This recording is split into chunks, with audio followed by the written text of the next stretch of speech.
Um, but yeah, there we go. And also, if I need to set up all the other ones, but I can like I have a bunch more reaction or expressions I can do on her as well. And okay, there we go. I had to make sure. For some reason my YouTube live stream broke, so I had to make that work again. Okay, there we go. So everything is working now. Now comes the question: what's the first thing that I'm going to be discussing today? Because I have a few things I have on the docket. Um, Vance's focus on as the President Trump's fraud czar, and that was his exact quote. But I also know that he's currently in Hungary. I want to say.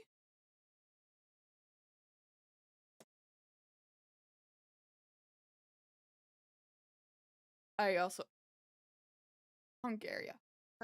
Hungary.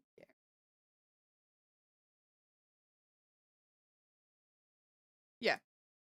To help re-election bid for the Prime Minister Viktor Orban.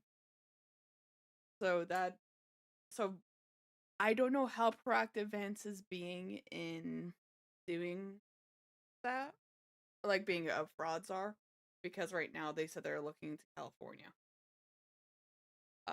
So that's one of the things I have on the docket. The other one is talking about Pete Hegseth's firing and blocking promotions, and that went a little deep dive because I don't actually understand. I know I did not know understand the hierarchy in the military, and I have a very bare bones of understanding of it. And then the Strait of Hormuz and Iran. I want to watch the whole entire Trump speech, so that's going to be a bit as well. But another thing I also do want to talk about is Trump is also going to be the President Trump's administration is going to be rejoin two separated agencies that got separated because of the 2010 BP oil spill. So I'm going to go on a pseudo deep dive on that one because I know I was when that happened.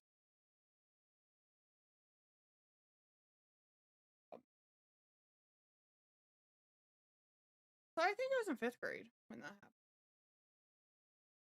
Or I was still in primary school. Terminology is weird. Oh, before I forget. Um, I I'm sorry, Pip. I forgot to ask. What type of lives are you doing now? Or like, I know that you were doing. You were. I think I want to say debating.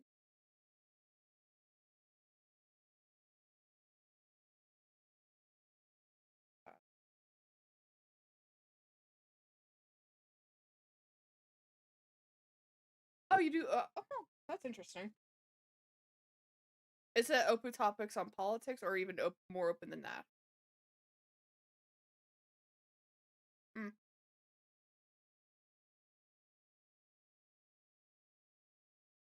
that is fair.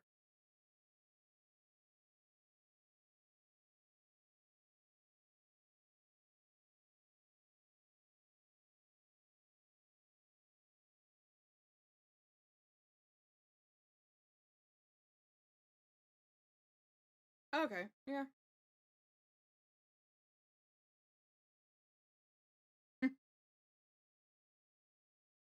But yeah.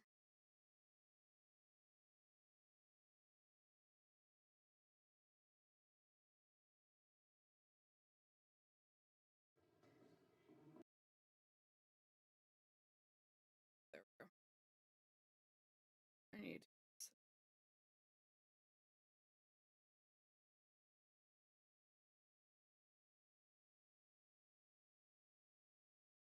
So let's hey, where there? What?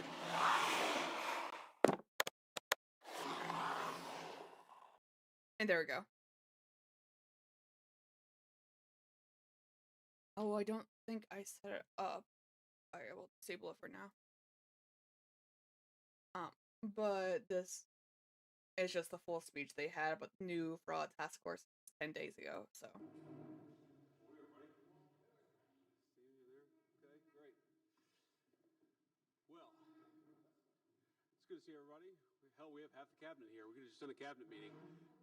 It's good to see everybody and good to see the press this morning. So we're going to say a few words and then kick you guys out for the interesting part, which will be the closed door meeting. First of all, great to have our new DHS Secretary, Mark Wayne Mullen, here.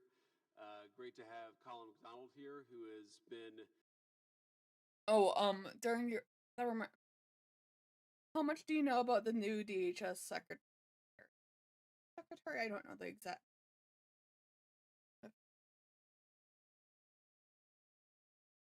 And I'm fine. That's more for Trump. I also need to make a bingo board. I think that would also be very helpful. Confirmed, but yet not yet sworn into his new position at the Department of Justice. And I would say that's maybe the most exciting thing that's actually happened on the fraud task force is the fact that we now have a leader on the anti-fraud side at DOJ who's going to work with the task force, who's going to use the resources that we're putting together to make sure that we really supercharge this anti-fraud effort. So let me just say a few things about this, and then I want to kick it over to Andrew. Oh, hello, Brooke. Brooke's alarm clock didn't go off this morning. So here's the basic problem that we've had in this government going back for probably 30 or 40 years is that you've never had an administration that has really taken this seriously until the president put us really from day one of the Trump administration who said we have to take the fraud issue seriously. And That's what general inspectors did. And also, like, the problem is, like, why the president probably wouldn't preside directly over that is because the presidency has some biases, and so every person has biases. So that's not, again, that. But, like, that's not a good thing if the president's, like, directly in charge of, like, monitoring who is fraud. There should be other agencies, and also, I don't know if the government's insanely complicated and it has a lot of facets and a lot of valves. I see money as a whole entire complicated plumbing system. And I think that you would have to have a team of people to fully understand how all those systems work in government. Um, and that's one of the problems with President Trump not having not being a former politician because he doesn't know some of the systems. Hopefully, being a previous president, it helped him understand some of them. A lot of the anti-fraud protections that existed in our government for a very long time were actually turned off by the Biden administration. So we think fraud has been a problem for a Citation, please. Okay.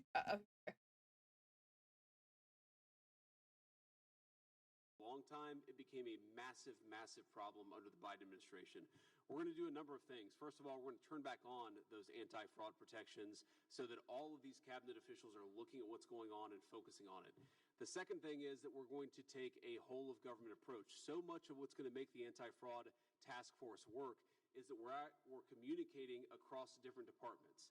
So when Bobby Kennedy is talking to Scott Bessent about things that he's seeing in Medicare and Medicaid, when Scott is seeing things at Treasury, when Brooke is seeing things at Agriculture, when Scott is seeing things at Housing and Urban Development, what we're going to actually do is force the bureaucracy to take this seriously and work together as political principles to make sure that we stop allowing fraudsters to steal the American people's money. And that brings me to my final point before I'll kick it over to Andrew, who is leading this anti-fraud task force. This is not just theft of the American people's money. This is also theft of critical services that the American people rely on. Some of you have heard me tell this story before, but I think that the autism scam that we've seen in this. Why did they have? What? Okay. Okay, I'm trying to. Well, I'll let him finish. That did make me react strongly. Somalian parts of Minnesota really illustrate autism scam that some of you have heard me tell this story before, But I think that the autism scam that we've seen in the Somalian parts of Minnesota really illustrates. Okay. I'll fully admit, like, I know roughly the accusations about that, but when did autism get involved in the fraud or slash scam accusations in Minnesota? This is the first I've heard of um autism. Oh, oh, Well, what's been going on across whole layers of our government. So you have a program set up under Medicaid to help autistic children and their families get the resources that they need, because of course we know that when you have a kid who's on the spectrum, it requires a little bit more help, a little bit more services. And so the government, uh, you know, enforcing the mandate from the American people to be kind and compassionate to our citizens, has set up this program to help families who are dealing with these particular struggles. Now, what we've seen is Somali fraudsters at an industrial scale taking advantage of that program to the tune of millions and millions of dollars. And there are two separate tragedies there. The first tragedy is that you have people.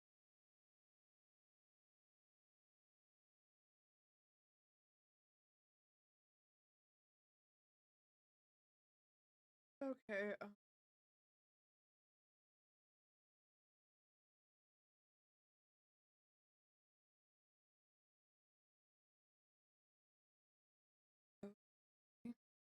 Just curious what the autism part is of this.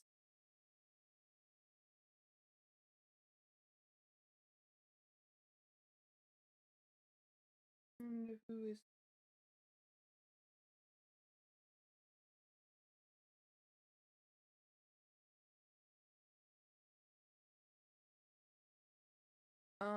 the feeding after the FBI executed search warrants in one such state of July last year, the United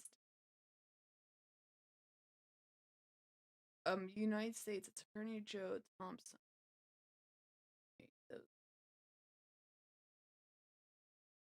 When did he make those claims? Okay, so like at least this January. Okay. People who pay into the federal government, who pay into the IRS, who pay their taxes expecting that those taxes will go to help their fellow citizens, and it's not going there. It's going to help. How do you know that the Somali individuals didn't get like one is like the Somali individuals didn't like naturalize or are not paying their fair of taxes?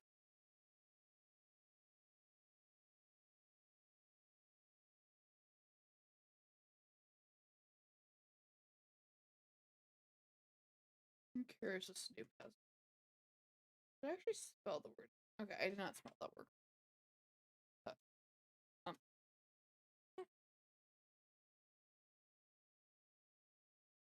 I said. Okay. Fraudsters. That's tragedy number one.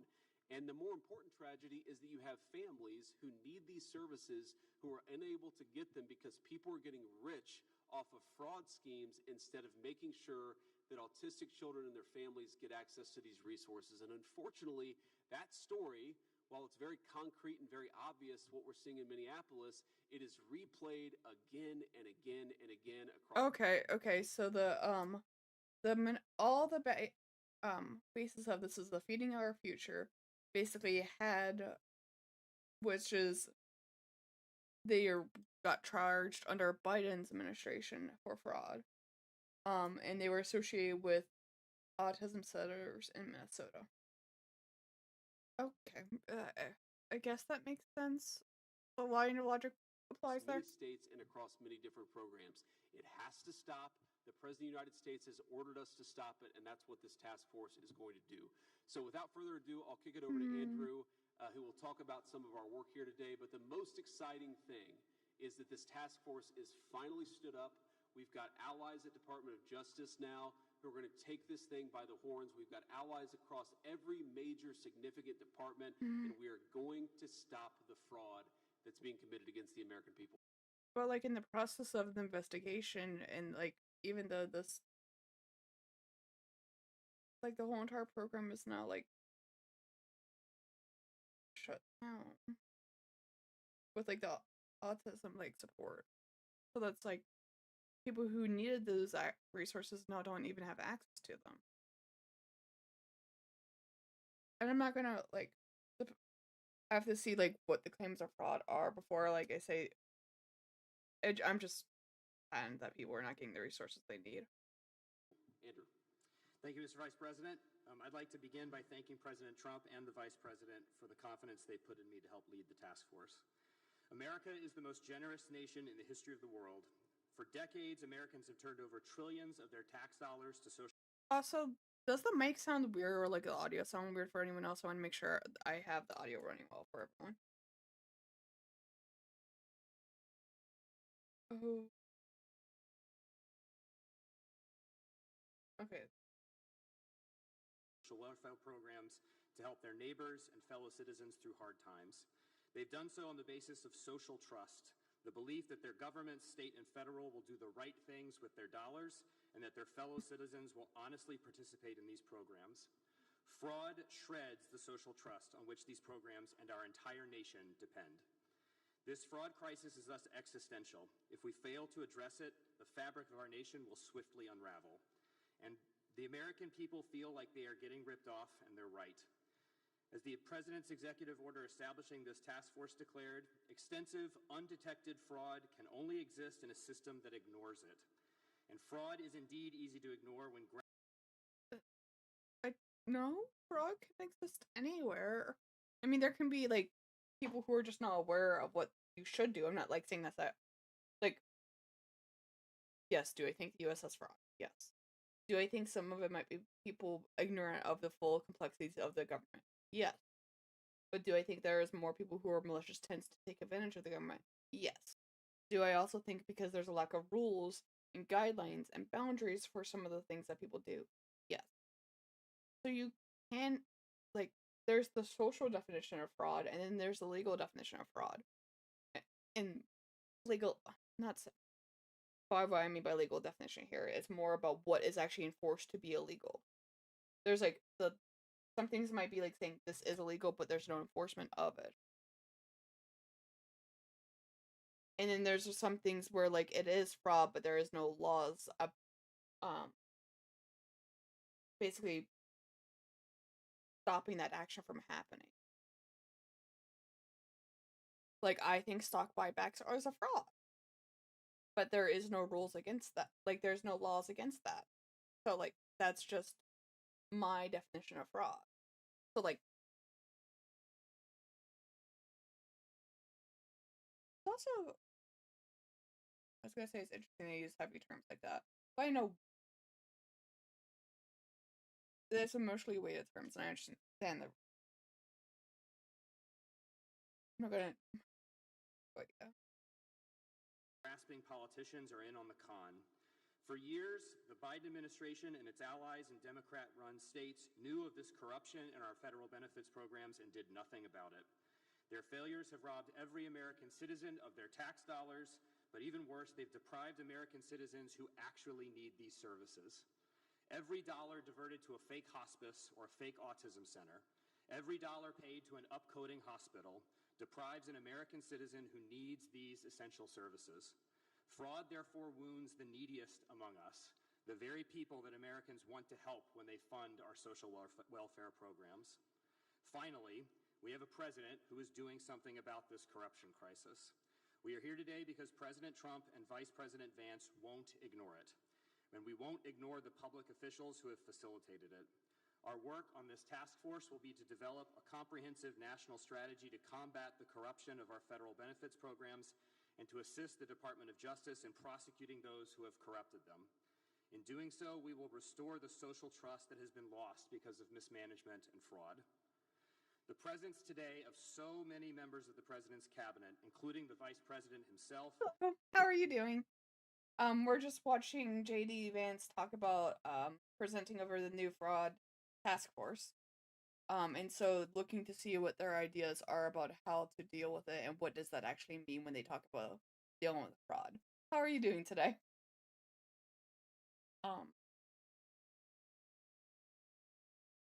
Is a testimony to the importance of our work and its priority in this administration. No, it looks like Doge didn't work. I don't know why. I mean, it's not like, oh, let me see if this website loads. It's like, here's the claim cuts that Doge has, the itemized cuts, and this is the verbally cancel proofs that we have. I don't know. Oh, I don't. Which app? Need.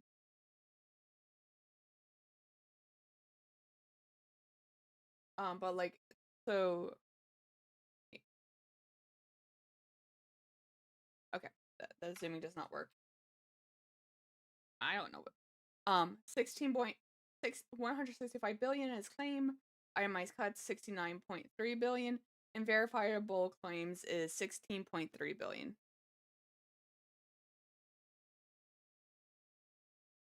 And so yeah, it's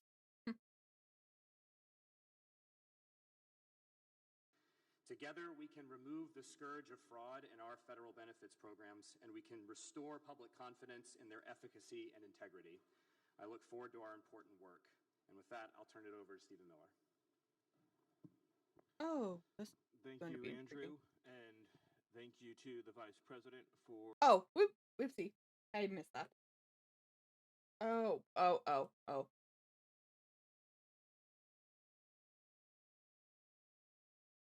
Um,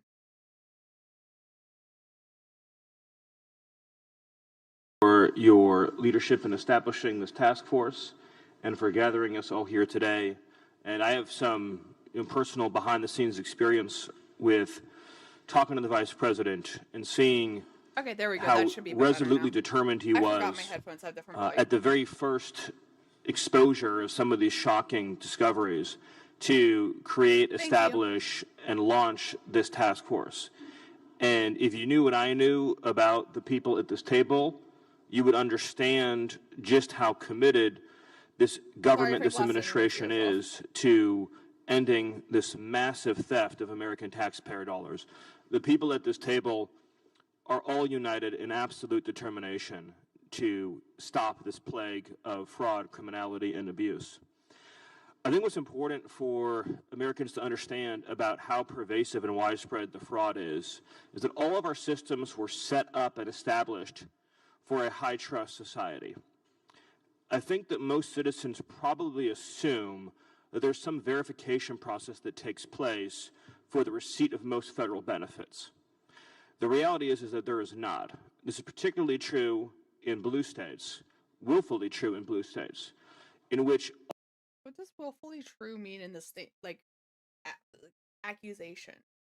Like, are you saying that U.S. is just the blue states are going, here you go, here's another one, here's another one, here's another one?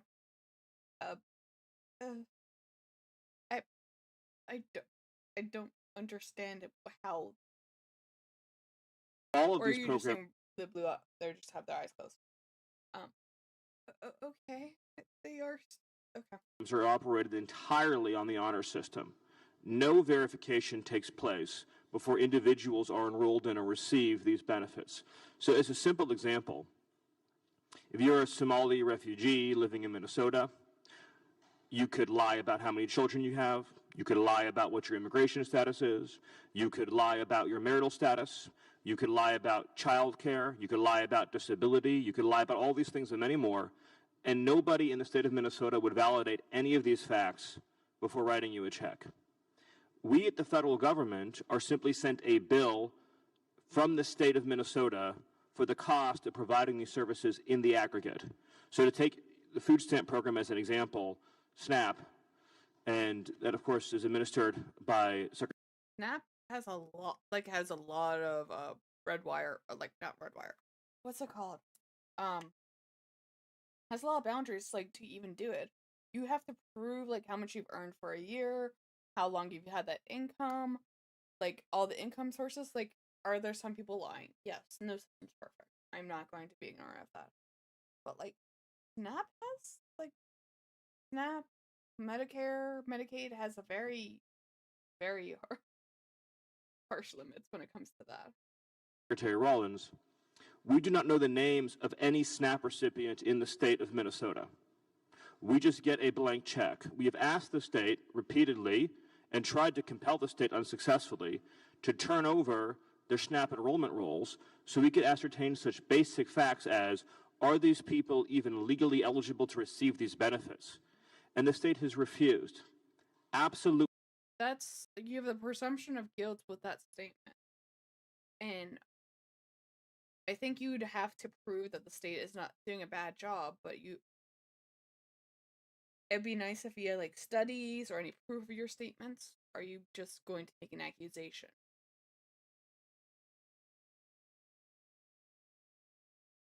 Categorically refused. And in fact, the state has spent millions of dollars in court for the singular purpose of trying to prevent the state from ascertaining the identity of a single SNAP recipient in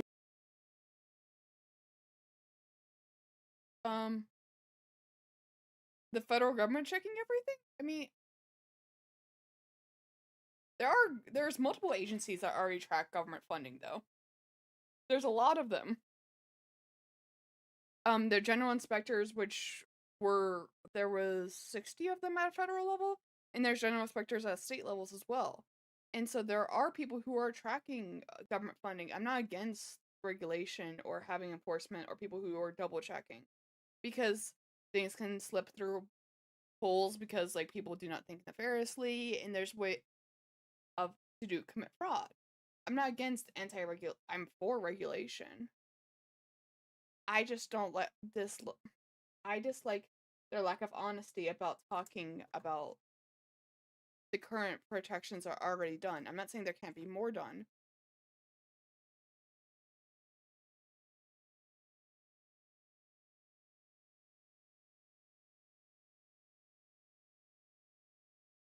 So the 60 general inspectors, a lot of them got fired under President Trump. And so like I have to see how many got fired. How many general inspectors got fired under? And there's like more than that. That they were more like doing the federal budget and that stuff. And do I think there should be more than that? Yes. There was 17 general inspectors fired in January. There were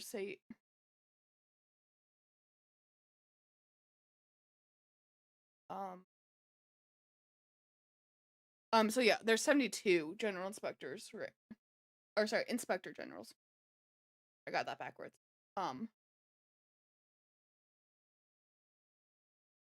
And like and there's other things as well, like those are probably just leaders of fraud.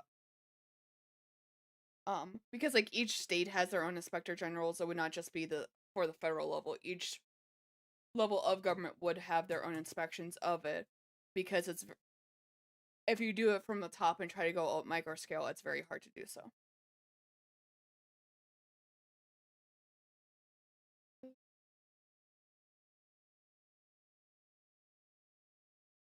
And then there's like other parts of the government who were just meant to deal with the fraud of US. Like whole entire branches.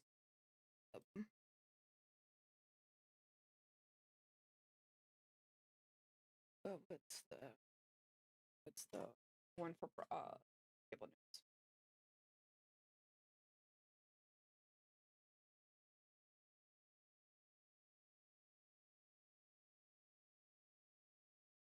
Departments. That's the word it's looking for, not branch.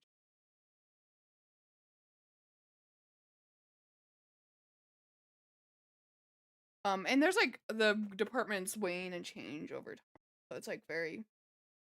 There's the Department of Labor, Justice, Commerce, Defense, Urban Development, Human Services, and there was. I did not know the USPS used to be a department. That's kind of interesting.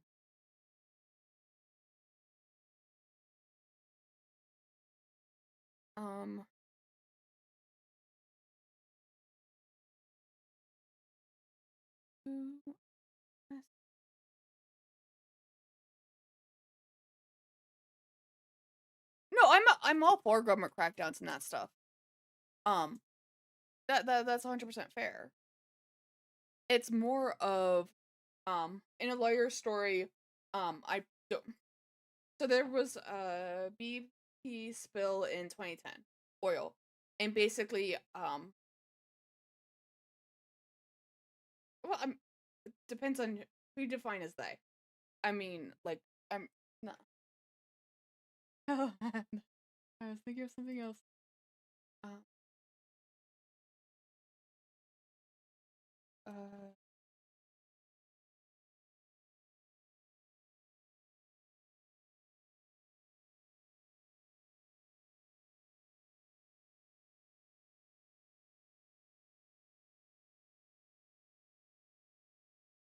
and like, no, like, I think hold on, let me see if I still have it.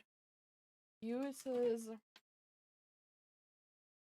The entire US's government spending. Because majority of the, let me actually fix this and make it so you can, transformation, reset,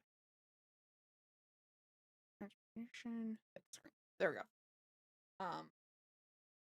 Let me actually see if I can actually get, I want to find the pie chart. It's like redone every single year.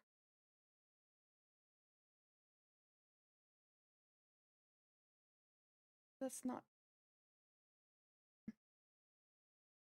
pie chart. More helpful. Let me see if I can find it.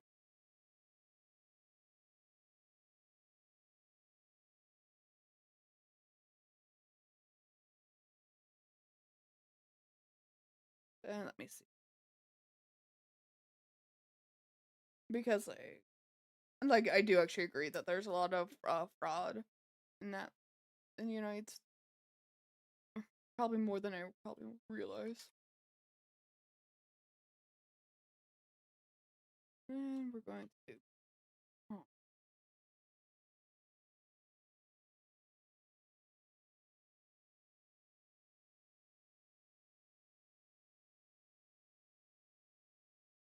let me do 2025.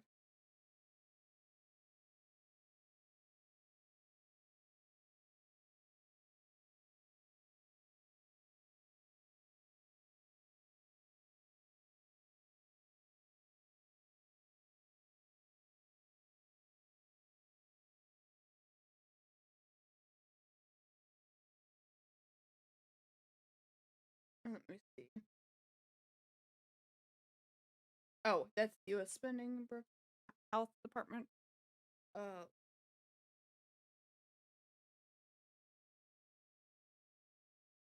and also like I know that currently, like it depends on what you define as fraud and that stuff as well, because you can talk about how um Elon, I want to say Elon Musk only paid like 2% in taxes last year.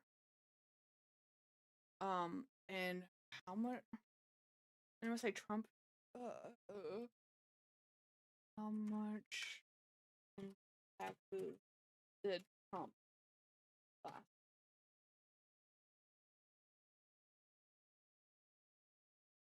Yeah. So we have 4 of his tax year incomes, and he over 4 years from 2015 to 2020, he has paid a total total amount of taxes Trump has paid is 1,500.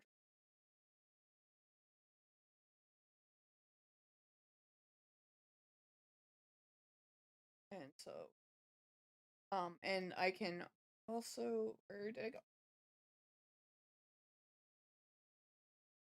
Um,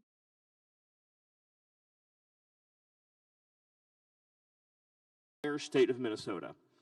Think about what this does to public trust, social trust, people's faith in the system, right? Imagine in a community, a working class community in the Twin Cities, say a native Minnesotan who works as a lineman or works as a construction worker, works in any job that requires hard work, dedication, focus, who's worried about his ability to support for and provide his family. And then imagine that he has a neighbor who's a Somali refugee who arrived 2 years ago. yeah, I don't understand why they're so, yeah, the native Minnesota. I also, like, they framed this at the beginning talking about Minnesota fraud and talking about everything that happened with that. But the thing is, the investigation happened underneath Biden, and they got charged underneath Biden, and that. So I'm wondering why they chose to pull on the straw, because like, yeah, so like, they filed charges, underneath while President Biden was still president. Well, former President Biden was president. And so I'm surprised they acting like that. The wording they are choosing, it sounds like they just found it when that's not. And I dislike the misleading wording of that. And has a Mercedes and no financial stress and no worries at all in the entire world, and never seems to ever go to work at all, because he just went to an office in the state, lied on a piece of paper, and got unlimited free money forever for life. That is the system that is being run, and that there's no proof of that. Okay, we have that is the corruption that this task force, under the leadership of the vice president, is going to demolish. And I'll just conclude by saying that I'd be remiss if I didn't mention the atrocity that is taking place in Congress with congressional Democrats fighting relentlessly to abolish the very federal agencies that are responsible for policing and investigating fraud, as well as all matters of home. And that's not proof of that, please, because Elon Musk had got rid of multiple agencies that were investigating him for fraud. I'm gonna move my avatar here. And a lot of the agencies that Elon Musk shut down were investigating Elon Musk for breaking federal law. And so, I hear talk about the Democrats talking about not even defunding ICE agents or DHS, but like saying they will not get more money until ICE agents do, like DHS / ICE agents do this, which is the idea of body cams, and also the idea of following the Fourth Amendment, because there's been ICE agents, technically all they need to do for their warrant is get another ICE agent to sign. I don't even know if it's called a warrant. That's a very vague. I would have to look up the exact form number, but all they need is another ICE agent to sign it, and then they can enter someone's home, which is not a warrant, which is signed by a judge. And that's the Democrats' concerns, because technically ICE just needs probable cause of an undocumented individual being in the home. But like, what does that mean? And that could be very interpretational statements out. Homeland and National Security. I see, of course, a new secretary who has just been confirmed to DHS, my good friend, Mark Wayne Mullen. He now takes command of a department whose men and women have been working without pay for weeks on end to protect and defend the American people, to protect and defend our coastlines, to protect and defend our families. Well, they've been treated with nothing but derision, hatred, and contempt by congressional Democrats.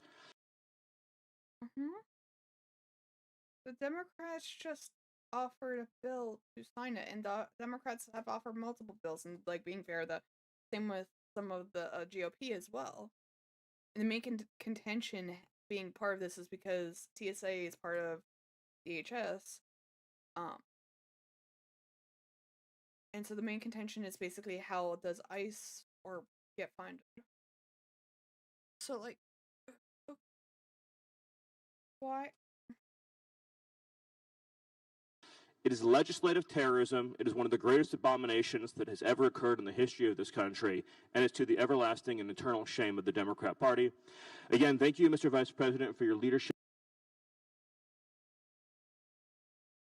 And okay. And vision in establishing this task force. I'm proud to serve on it under your leadership. Thank you.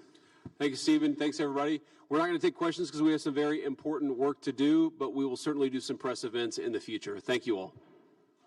But yeah. Is there any questions you have so far? I realize I talked a lot through the video. If you want me to replay any part of that, that's fair too.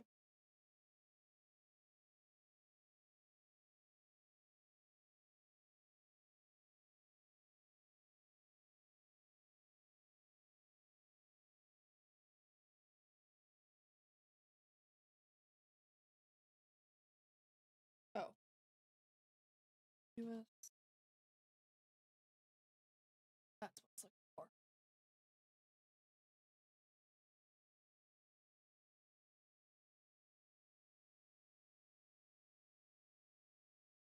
And I know that the current, I want to say that the current debt's showing in dollars right now.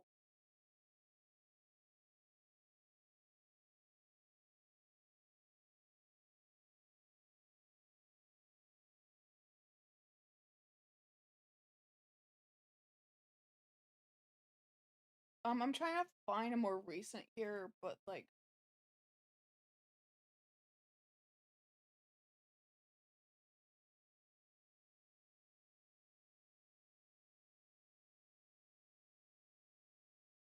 that's the question. World budget. Also, I want to. I'm going to switch to.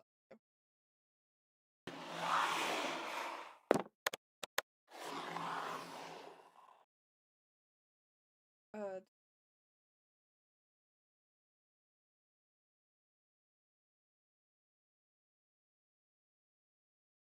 yep, check, check.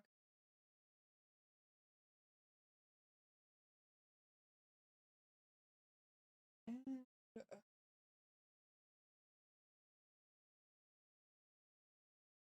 okay, there we go. Trump's current budget right now, he wants to increase defense's budget by $1.5 trillion. 500 billion of that will be on the Golden Dome. A Pentagon requested 200 billion for extra funding. Cuts to 19% of agriculture, 12.5% health cuts, at 52% in the EPA, which is regulation for the Environment Protection Agency, and a 23% cut in NASA, which is $3 billion, and it would shut down 40 programs. Increase the Department of Justice budget by 13%, and then a new budget for $10 billion for the Presidential Capital Stewardship Program. And by the way,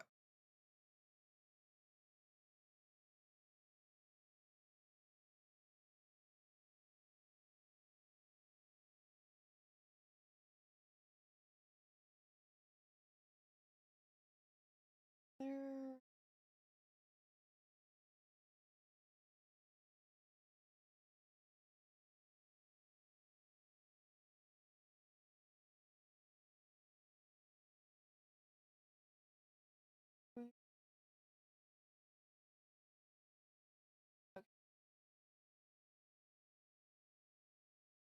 But yeah. So moving on to the next part of the docket is going to be talking about. Oh, weird.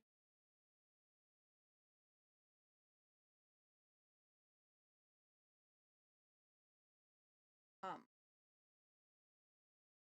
I'm going to talk about Pete Hegseth now, and talking about his firing and blocking up promotions, because then that'll be a nice segue into the um uh, Strait of Hormuz, whole entire complicatedness of that. Um, wait, I have an ad that I'm supposed to have in 10 minutes to stop pre-roll, and so.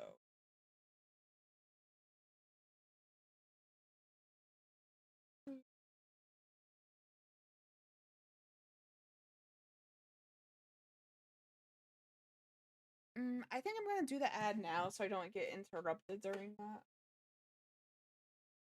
But yeah. Please stick through the ad. I believe the ad is like a minute, 30 seconds or 2 minutes. But if you stick through it, basically that helps me make sure that people do not get pre-roll ads. And you can skip the ads if you do Turbo, Amazon Prime, or subscribe to this channel. But thank you so much for everyone who sticks through.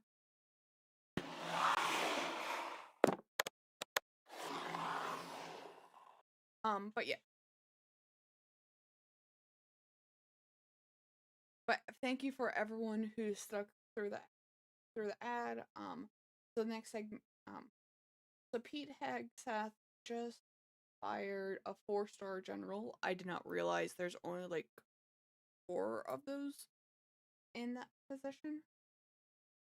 And he's been firing a lot of he fired 3 of the joint staff, and there's a total of 8 of those spots.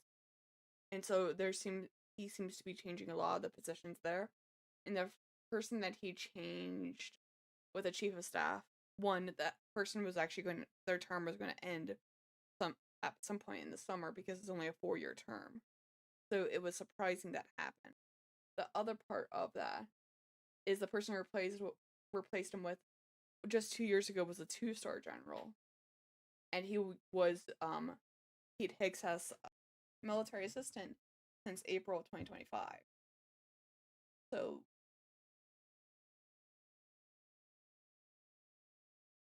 and I'm there we go.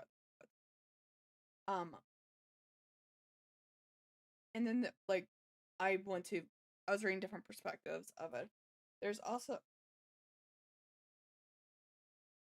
and there seems to be a lot of other rumors of firings that could be happening. I don't know what's going to happen with those, so I'm not mentioning that because they're just rumors now. And so the Randy George, 41st Chief of Staff, was fired. He was put in that position in 2023. Yeah. And this is also around this time there is talk about 2 individuals who were blocked from promotions because they happen to be black, or 2 individuals who are black and 2 individuals who are women were there's allegations of them being blocked from promotions, while the other 29 names who are all white men, there was nothing to stop their promotions. So I do have a few of clips to watch.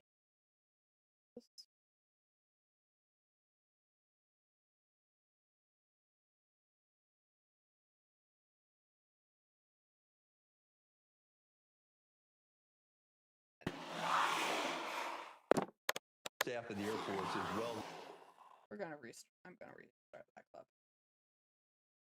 I can, though, can I shift a little bit and comment more on the retirement of General George? Yeah, go ahead. I'd like to do that because General George, as the Chief of Staff of the Air Force, is well loved by soldiers across the board. He's created a culture that's very good within the U.S. Army. But he's not the only one that was reported in that statement by the New York Times yesterday. It's not only General Randy George, Chief of Staff of the Air Force, it's also General Dave Hodney, a 4-star general, one of the few that are in the Army, who's in charge of Army Futures Command. And here's one that hit personally for me, which I don't know how to connect the dots on this, but the 3rd officer mentioned was Major General Bill Green. Bill Green is the chief of chaplains in the Army. And what that means is he oversees all the moral capabilities of the chaplains in the force. And I know Bill Green. He was one of my chaplains when I was a brigade commander, and he is one of the finest officers and ministers in the Army. And that's why he was chosen as the chief of chaplains. When you have those 3 individuals, it tells me more of what's going on. There's all kinds of conclusions on why George was fired, but when you talk about all 3 of them together, it's much more damaging, and there's a whole lot more to this story. They were standing up for something. I don't know what the issue was, but when you hear Secretary Hegseth say that soldiers are fighting for Jesus, which is what he said in a speech the other day, that just chills me to the bone, especially when you have soldiers and all military personnel who are of other faiths, and it's on Passover weekend. It just doesn't make sense to me, and it's just despicable. And we're going.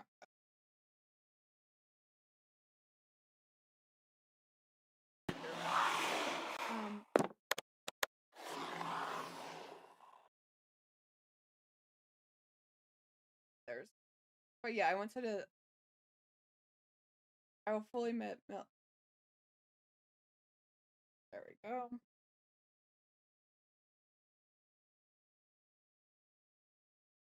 And I do have 2 more clips that I lined up well. There we go.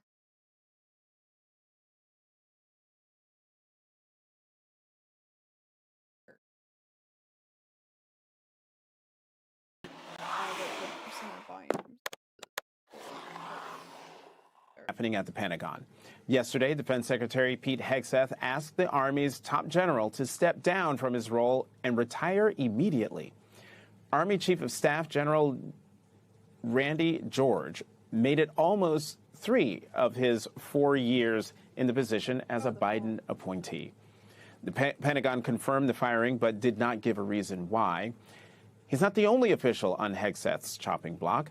2 additional Army generals were also fired alongside George. 2 defense officials who spoke on the condition of anonymity told the Washington Post.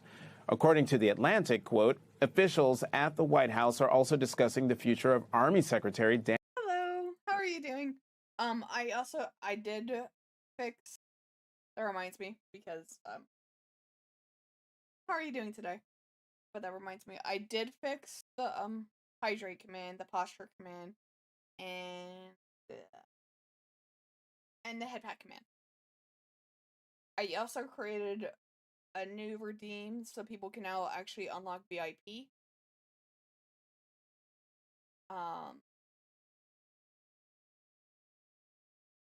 And so yeah.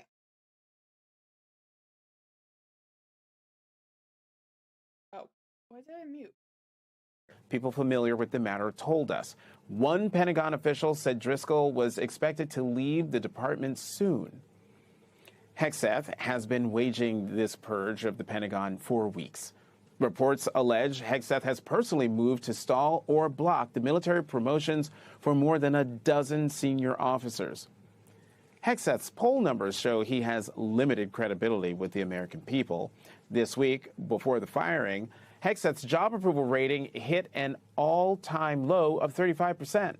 That means 65% disapprove of Secretary Hegseth's performance in the middle of a war. Our next guest, Tom Nichols, is calling this Hegseth's war on the American military. In an article for The Atlantic, Nichols writes, quote, America is now engaged in its biggest conflict in decades, with thousands of troops headed into possible combat on the shores of a country the size of Alaska with more than 3 times the population of North Korea. And with a president whose only formal speech on the war so far consisted of 19 minutes of jumbled thoughts. The American people deserve to know why so many of their top officers are being tossed out of their jobs. Pete Hegseth has never shown a willingness to explain himself to the public, nor has he demonstrated the character. And, like, I also did find, I did just find, I found this graphic, which I went to display on. I don't.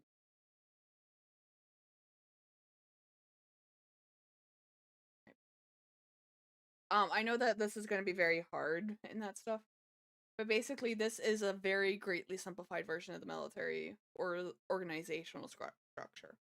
The person that Pete Hegseth fired there's 5 4-star generals, and one of them was let go. And I want to say I highlighted that. And it with also his changing of, actually no, so there's some 4 here. Okay, being fair, there. Okay, Alice 6. I cannot count. I'm seeing it. Okay, So there's a couple. 8.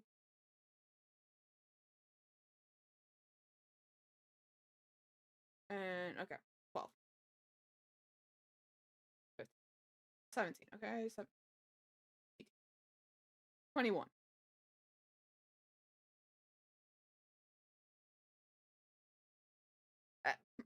There's another video.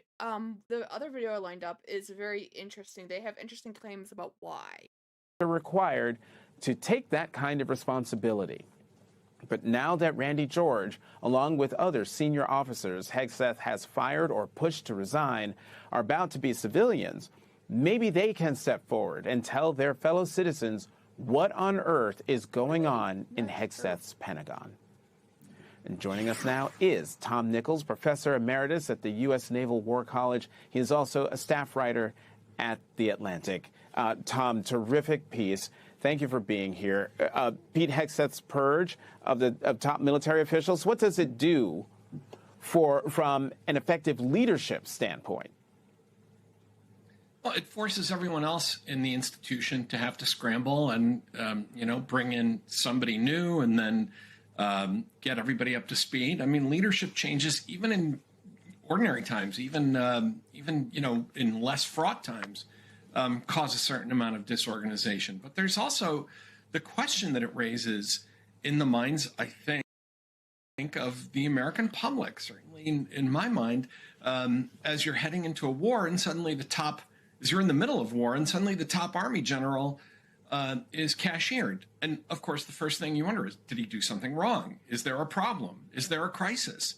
It's also interesting that they changed the chaplain. Some fundamental policy disagreement about the direction of the war. And instead, thanks to good reporting by people who have had to report on the Pentagon, despite Pete Hegseth's considerable restrictions, what we're finding is that Hegseth's firings are mostly about Hegseth. They're about his fear of being replaced by Dan Driscoll. They're about his crusade to prove to MAGA world and to President Trump that he's going to root out minority and female officers that he thinks don't belong in the military. I mean, it is really, it's really a way to create a mess in the middle of a giant military operation. And because we're in the middle, I don't understand. I can only do over this precisely. I think it's highly concerning to change government would still pertain here, but high military officials during a time where we have a war/conflict.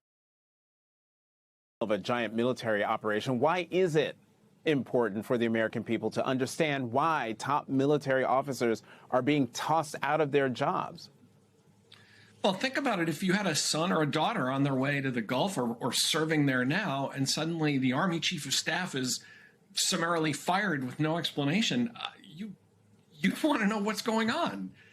You'd want to know why that is. Donald Trump is very frustrated by the fact that the public has never been in favor of this war and that his numbers keep dropping. Well, a big part of it is the utter lack of transparency from the White House and the Pentagon about why we're at war, who's running it, what's going on. And in the midst of all this, you have this incredibly unqualified talk show host firing people, loyal and distinguished officers who have served their country for decades and without a word of explanation. If Donald Trump wants the American people to be more supportive of what he's trying to do, this isn't the way to do it. Using your expertise, talk about what would be going on behind the scenes in a functional Pentagon during a search for a missing service member.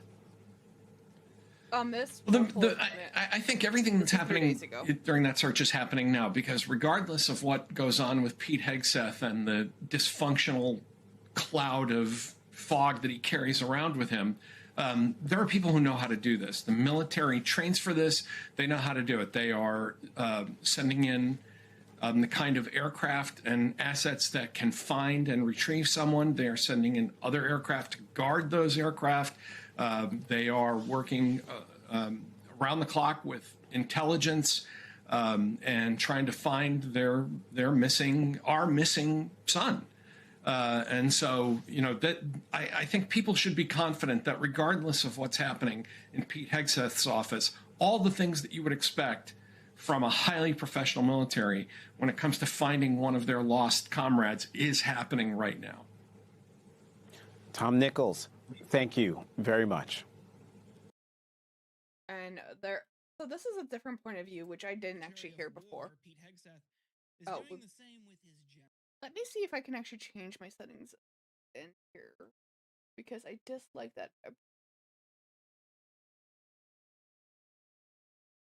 Okay, we're gonna hit play. According to the Wall Street Journal, Pete Hegseth gave the Army's top general, General Randy George, the boot. General Randy George's departure was announced by the Pentagon, which provided no reason for his removal. The Army Chief of Staff normally serves for years, and George, who gave no indication he had been preparing to retire, assumed his post in September 2023. Now, George's ouster surprised many in the ranks. By military standards, he wasn't problematic, and recruitment was up. The tension with Hegseth was not rooted in substantive differences over the direction of the Army, military officials said. Rather, it is the product of Hegseth's long-running grievances with the Army, battles over personnel, and his troubled relationship with Army Secretary Daniel P. Driscoll, the officials said. Hegseth also clashed in recent months with General George and Driscoll over the Defense Secretary's decision to block the promotion of 4 Army officers to be one-star generals. 2 of those officers are black and 2 are women, on a list of 29 other officers who are mostly white men.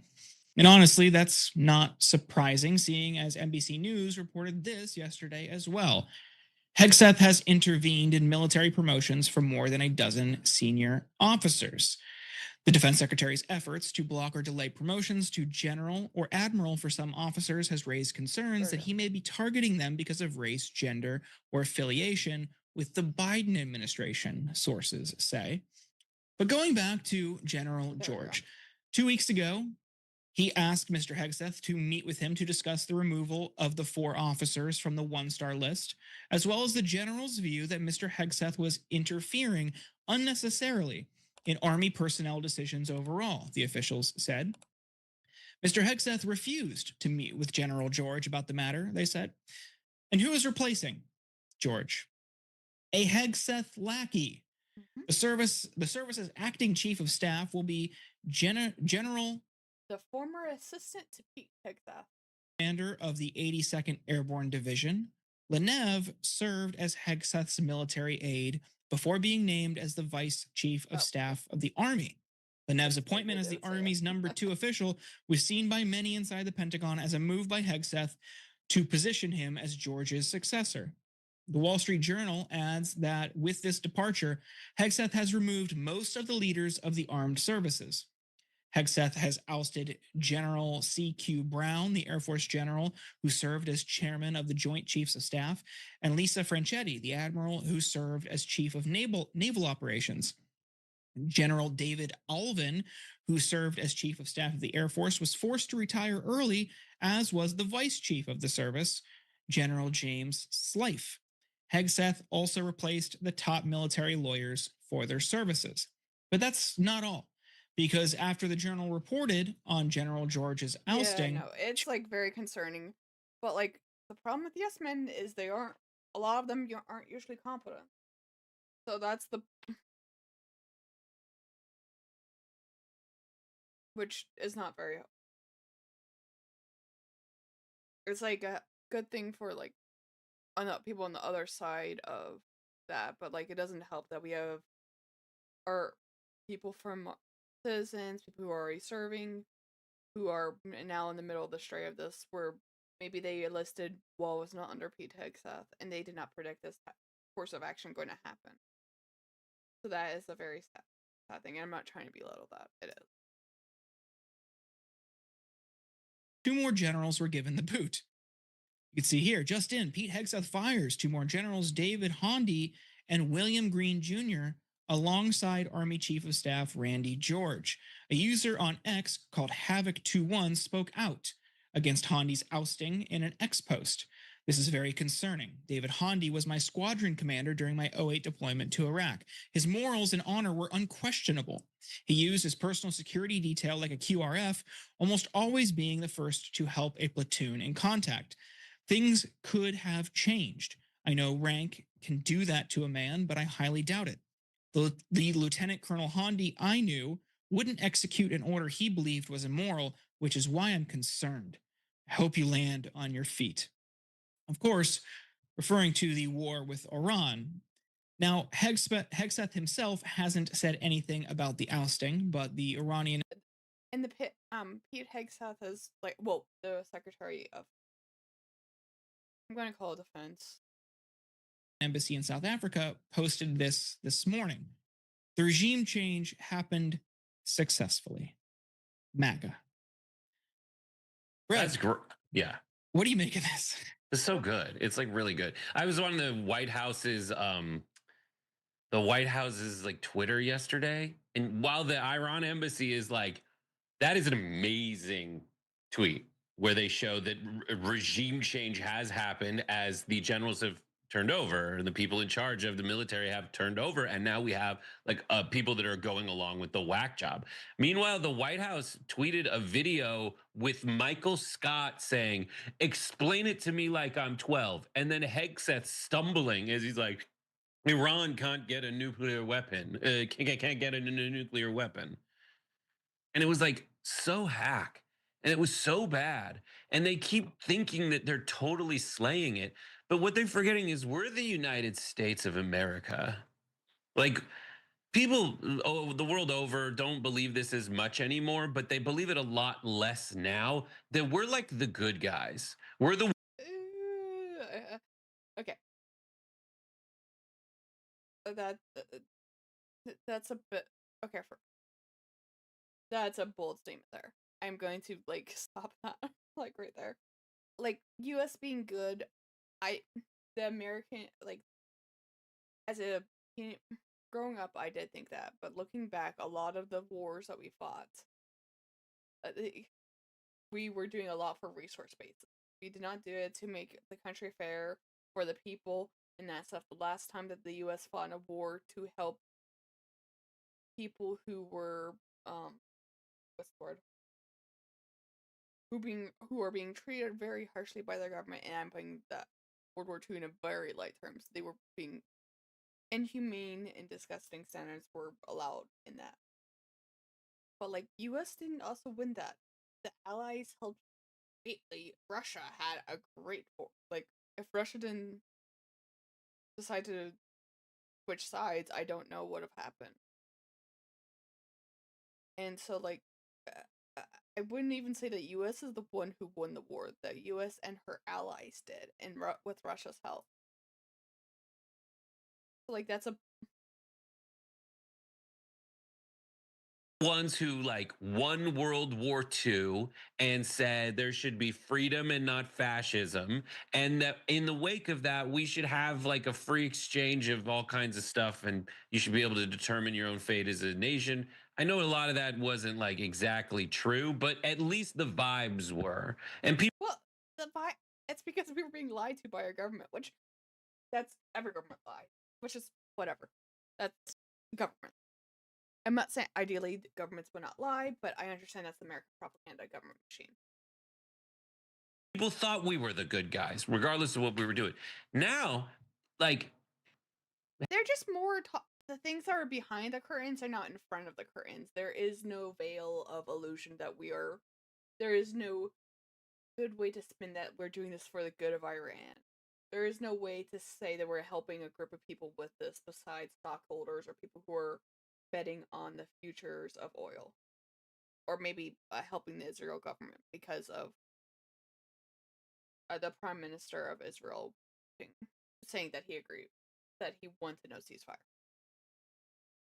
Hegseth is firing people who know how military work and replacing them with his own schmucks.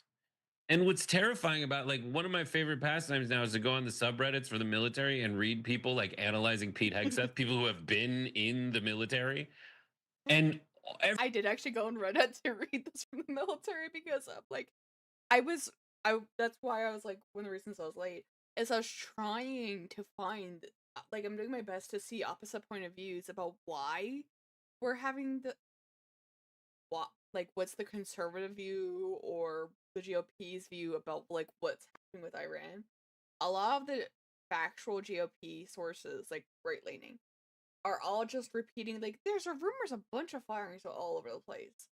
Or, like, they're just repeating very factually about what.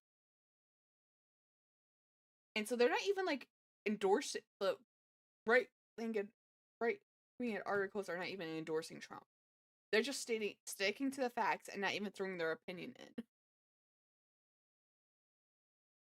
And so, like, I had to go on Reddit to see, like, the opposite point of view, because the blogs were just not being helpful. I'm not saying Reddit is, like, a good source of information, but I just wanted to understand the vibe or, like, the opinion from the right, or conservatives, or GOP, whatever you want to call them. Because the articles weren't giving me that. Because I try my best to have a well-rounded point of view. Everything they say invariably is just like, this guy, like, what his positions that he was in were like, where you put people who are not good at this, like fake civil service type roles they call fictional, and then he gets put in charge. Why? I mean, we know why, because the president's a reality show host and this guy is cute. He's cute on TV and has dope hair. But then we think back to, like, what is his track record? He's a drunk. That's what the view is? I didn't know that was a view people had. Okay. And one time on live TV, he threw an axe at a guy in a band. Like, these are the Keystone Cops. This is the gang that can't shoot straight. And rather than I know that the Young Turks, I know some people say they're leftists. I think they're more centrist than anything, which is, like, fine. Just like, keeping people who can shoot straight, they hire people who compliment them when they don't shoot straight. Like, it's terrifying. I don't know, Jordan, how do you feel? Because all the stuff you do with the military is like, wow, the military is a bad thing. I hate being protected by the military. No, but, like, what is your take on all this? I mean, yeah, I think the biggest concern is, like, that tweet pointed out, there's the possibility that there was resistance to some, unethical or illegal order. That's something that the administration was very upset about. Even the suggestion or the reminder that you have a right and an obligation to refuse an illegal order, top brass suddenly being gone. Maybe it's that. I don't know. But I think the ultimate thing is, like, he's just doing the same thing Trump is doing, surrounding himself with lackeys, consolidating power. I don't think he wants any pushback. Pete Hegseth thinks he knows everything about combat and warfare. And then also you should incorporate and think about his language recently about how it's like no holds barred and nothing's holding our warfighters back. And it's like, in one way, it's like, yeah, okay, this is just kind of like I watched a ton of war movies and love Call of Duty language. And then on the other side, it's like, are you talking about war crimes? Like, it's just... Yes.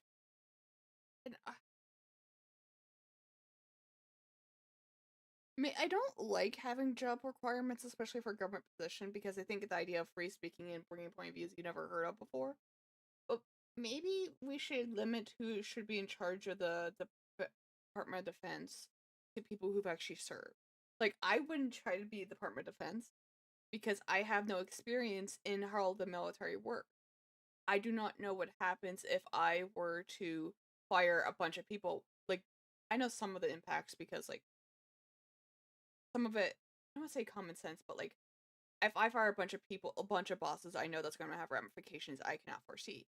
But if I had experience, I might know what some of those consequences are. It doesn't feel great. Yeah, I think it's that.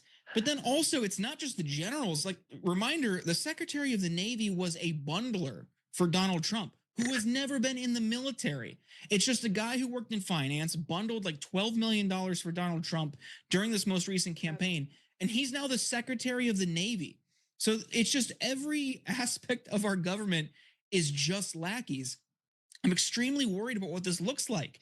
We talked yesterday again on Damage Report. I think the most analogous is Orban's Hungary right now, and that's where we keep like inching closer and closer to, where you have kind of like a pseudo democracy or like authoritarianism light, and when you don't have anybody in the government, in the bureaucracy, or anyone remotely close to a lever of power who's willing to be like, no, we can't do this. This is too far. We start to spiral quickly, and I'm really worried that's the path we're on. Right. And like it's weird because it is these like if every time I read something about the military, it's like, oh, we gamed this situation. Also, we have a plan for doing everything. Like they had a plan to go get Maduro in his jammies. They have a plan for bombing the Shah's, or not the Shah, the Ayatollah's palace. They have a plan for it. And they love that. Like being military brass, from my understanding, is like, oh yeah, I love planning how to blow things up and take over countries. I feel like that's a sheer boiling down of what the military does. It is like a bunch of puzzle pieces, knowing the timelines of how to line soldiers up, and the equipment and resources, and trying to predict people. It's like if we want to compare it to a game, like a chessboard, trying to predict or battleship trying to predict how the other side's going to respond, and like, I am explaining in video game context it's and that's not because it's my only frame of reference. But it's more of there has to be the idea of consequences of human lives. I have created images for it because like I think that I'm going to say Americans, but a lot of people do not realize how the size of Iran as a population size.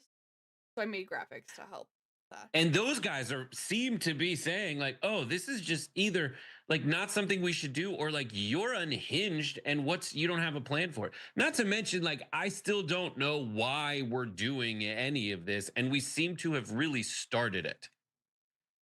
And now we're in the hands of what? Like, at what point is it too much? At what point do the people say like we need to get So like all of that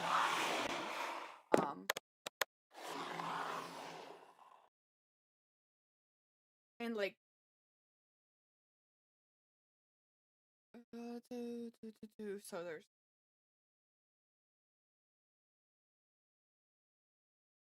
so those are all the segments I have played for this. The next segment is we're going to be watching Trump's speech on yesterday. I did add the like counter, so if you do !lie, you can basically increase the like counter, and there'll be a live counter on my screen. I also have the ability to increase it on my side. So after the ad plays, we'll be doing that.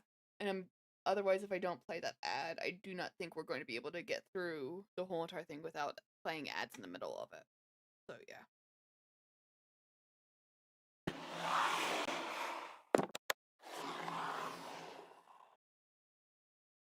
And so there we go. Before I go into like watching the videos of that whole entire thing, I want to give context of what's going on so far. I actually think this would be a good point to show both of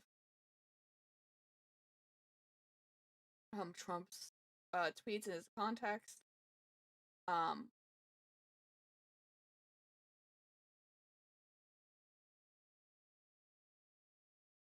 And so one of the things for the there we go, is that this started because of February 28th and the joint bombing of the U.S. and Israel against Iran. Since then,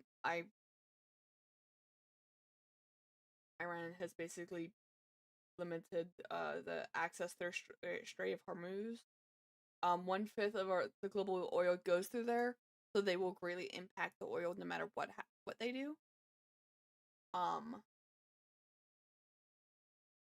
And so the RNA published, which is the Iran's news, published they would want what their conditions are if they want to open up the Strait of Hormuz is they will require a permanent end to the war, lifting the sanctions, and a promise of reconstruction of the Iranian sites damaged by the Israeli and U.S. Joint strike. In response to this, Trump has postponed his meeting with Xi Jinping, the president of China, to mid-May. The deadline is if Iran does not open the Strait of Hormuz by 8 p.m. today EST. That at 12 p.m. aka Wednesday. They will proceed to start bombing bridges. And I know there was a bombing earlier today. I do not know of that. But currently, at the same time, mediators from Pakistan, Egypt, and Turkey are working hard to avert the outcome. They're trying to broker a deal. And there's a lot of top officials who are trying to get a deal, like Vice President J.D. Vance, Steve Witkoff, Jared Kushner, and people who are against the ceasefire are Prime Minister Netanyahu, which is of Israel, and Senator Lindsey Graham are against the ceasefire. And going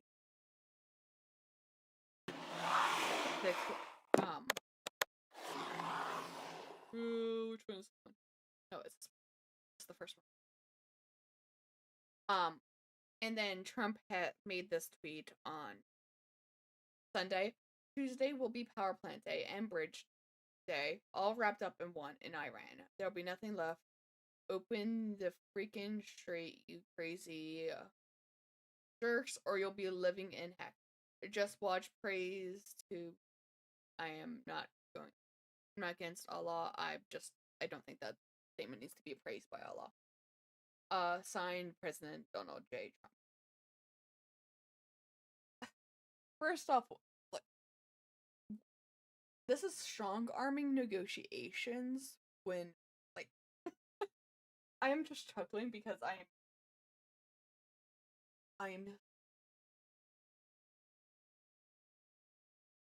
that's a very dangerous road because you assume that you have the upper hand and that stuff. Like, worst case scenario, if you use strong arm negotiations, you have to be willing to do it, which Trump might be willing to do it. President Trump might be willing to do it. But the consequences of that would be one of, like, the oil will be forever changed. And I want to... No, that's the one. Wait, where did both my images go? Okay. So basically, I jumped down a little there. But, so this is how much population. At current Iran's population equals California, Texas, plus some of Florida. Which, I don't know if that's a good landscape. But, if we go from the other side of things, all the states in red, plus Maryland, partially Maryland, equals the population of Iran. 92 million people. If Trump keeps his promise of his word, this amount of people would be dead. There is no way around. And that, just like one that's multiple international violations, I'm hearing a lot of people talking more about the 25th Amendment, which is basically the president does not have the mental acuity to be president right now, so they need to step down and let someone else take over.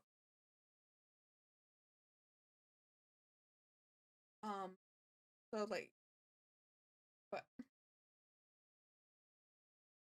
and the other part is, he made this earlier today, a whole civilization will die today. Tonight. And never be brought. Well, change to that tomorrow, but okay. Never be brought back again. I don't want that to happen. It probably will. However, now we have a complete and total regime change. There is no proof of the statements. You can do the lie counter if you want to add. I need to do that.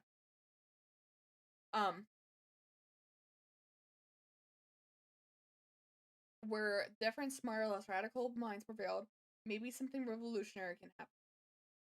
Are you doing the logic of hopes and dreams? Because I do not think hopes and dreams is a good way to deal with a negotiation in politics. Like, I have hopium. I am probably one of the most hopium people ever.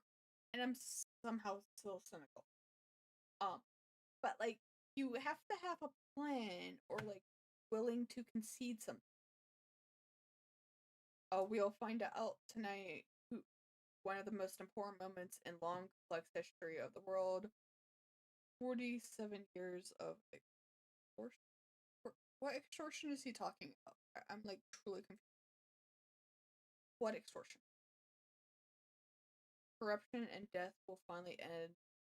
God bless great people.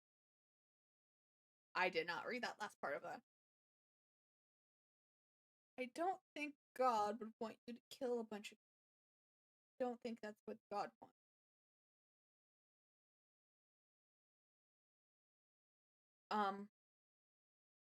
Yeah. Okay, and here's the segment that I'm reacting to this blind, and we are going to be reacting to Donald Trump's speech. I might speed it up because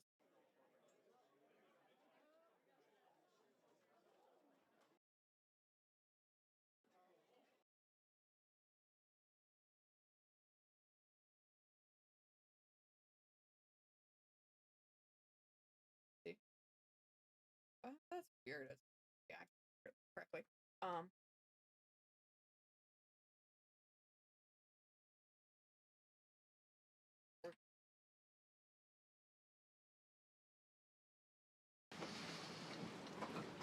It's a great honor to. And so people are aware the command is. Double check before I go in here because I will fully admit maybe I will miss something. And so the command is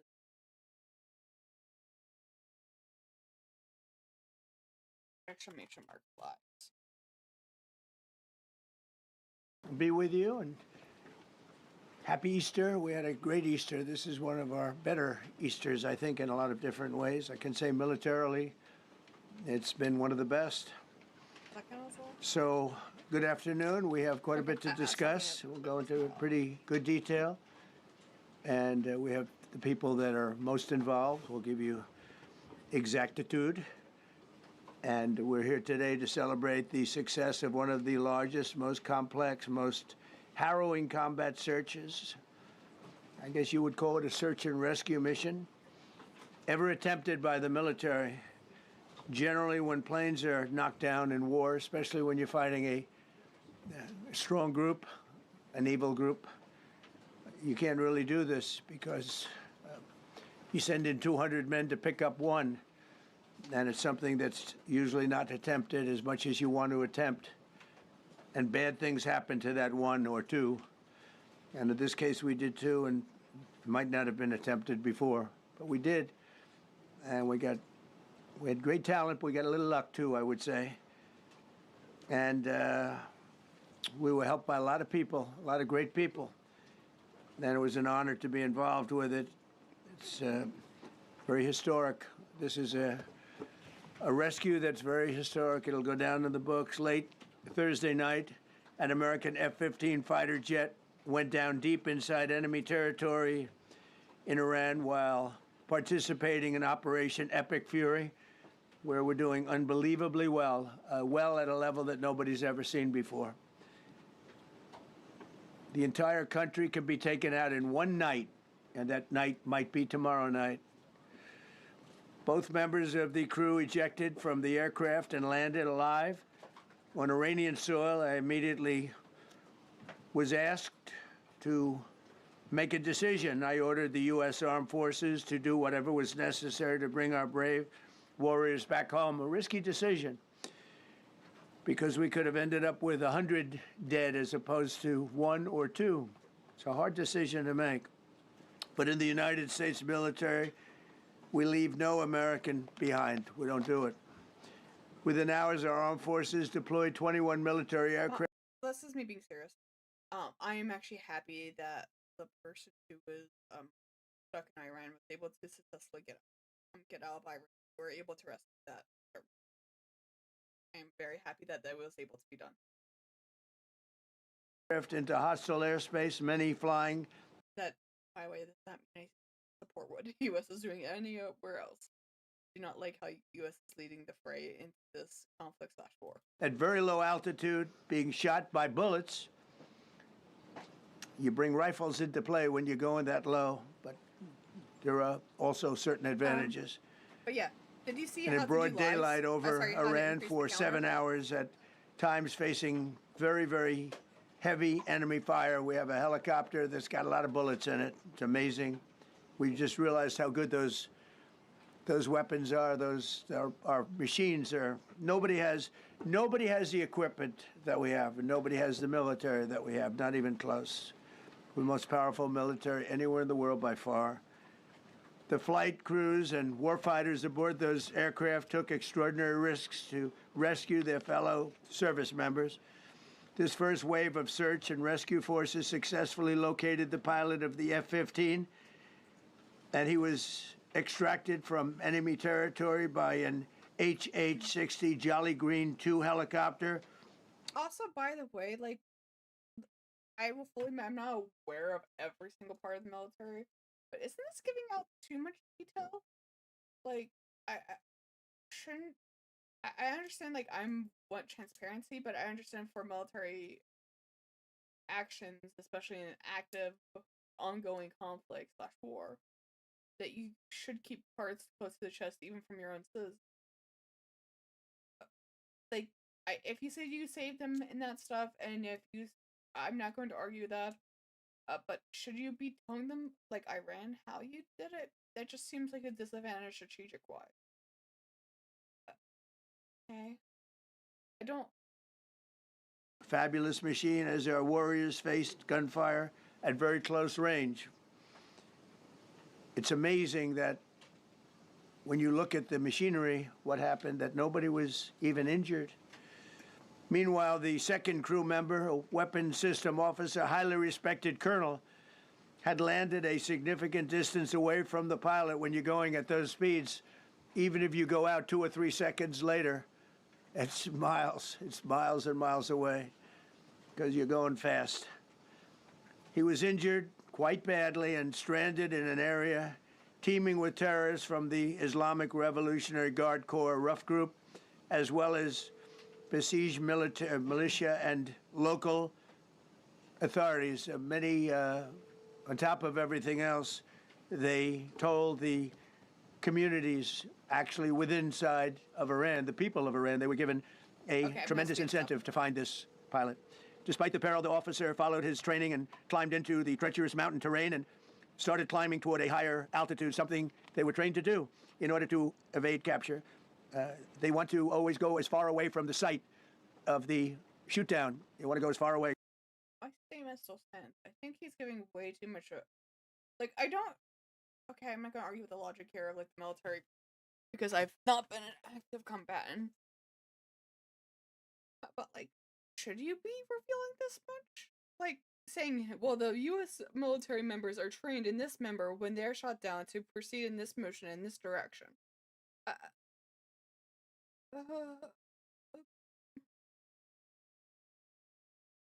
Because they all head right to that site. You want to be as far away as you can. And he was injured, and he was an amazing, amazing thing.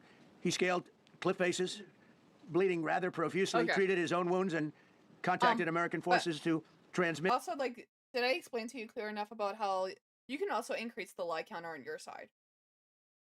Actually, anyone who's watching the stream can increase the lie counter. Just do exclamation mark lies.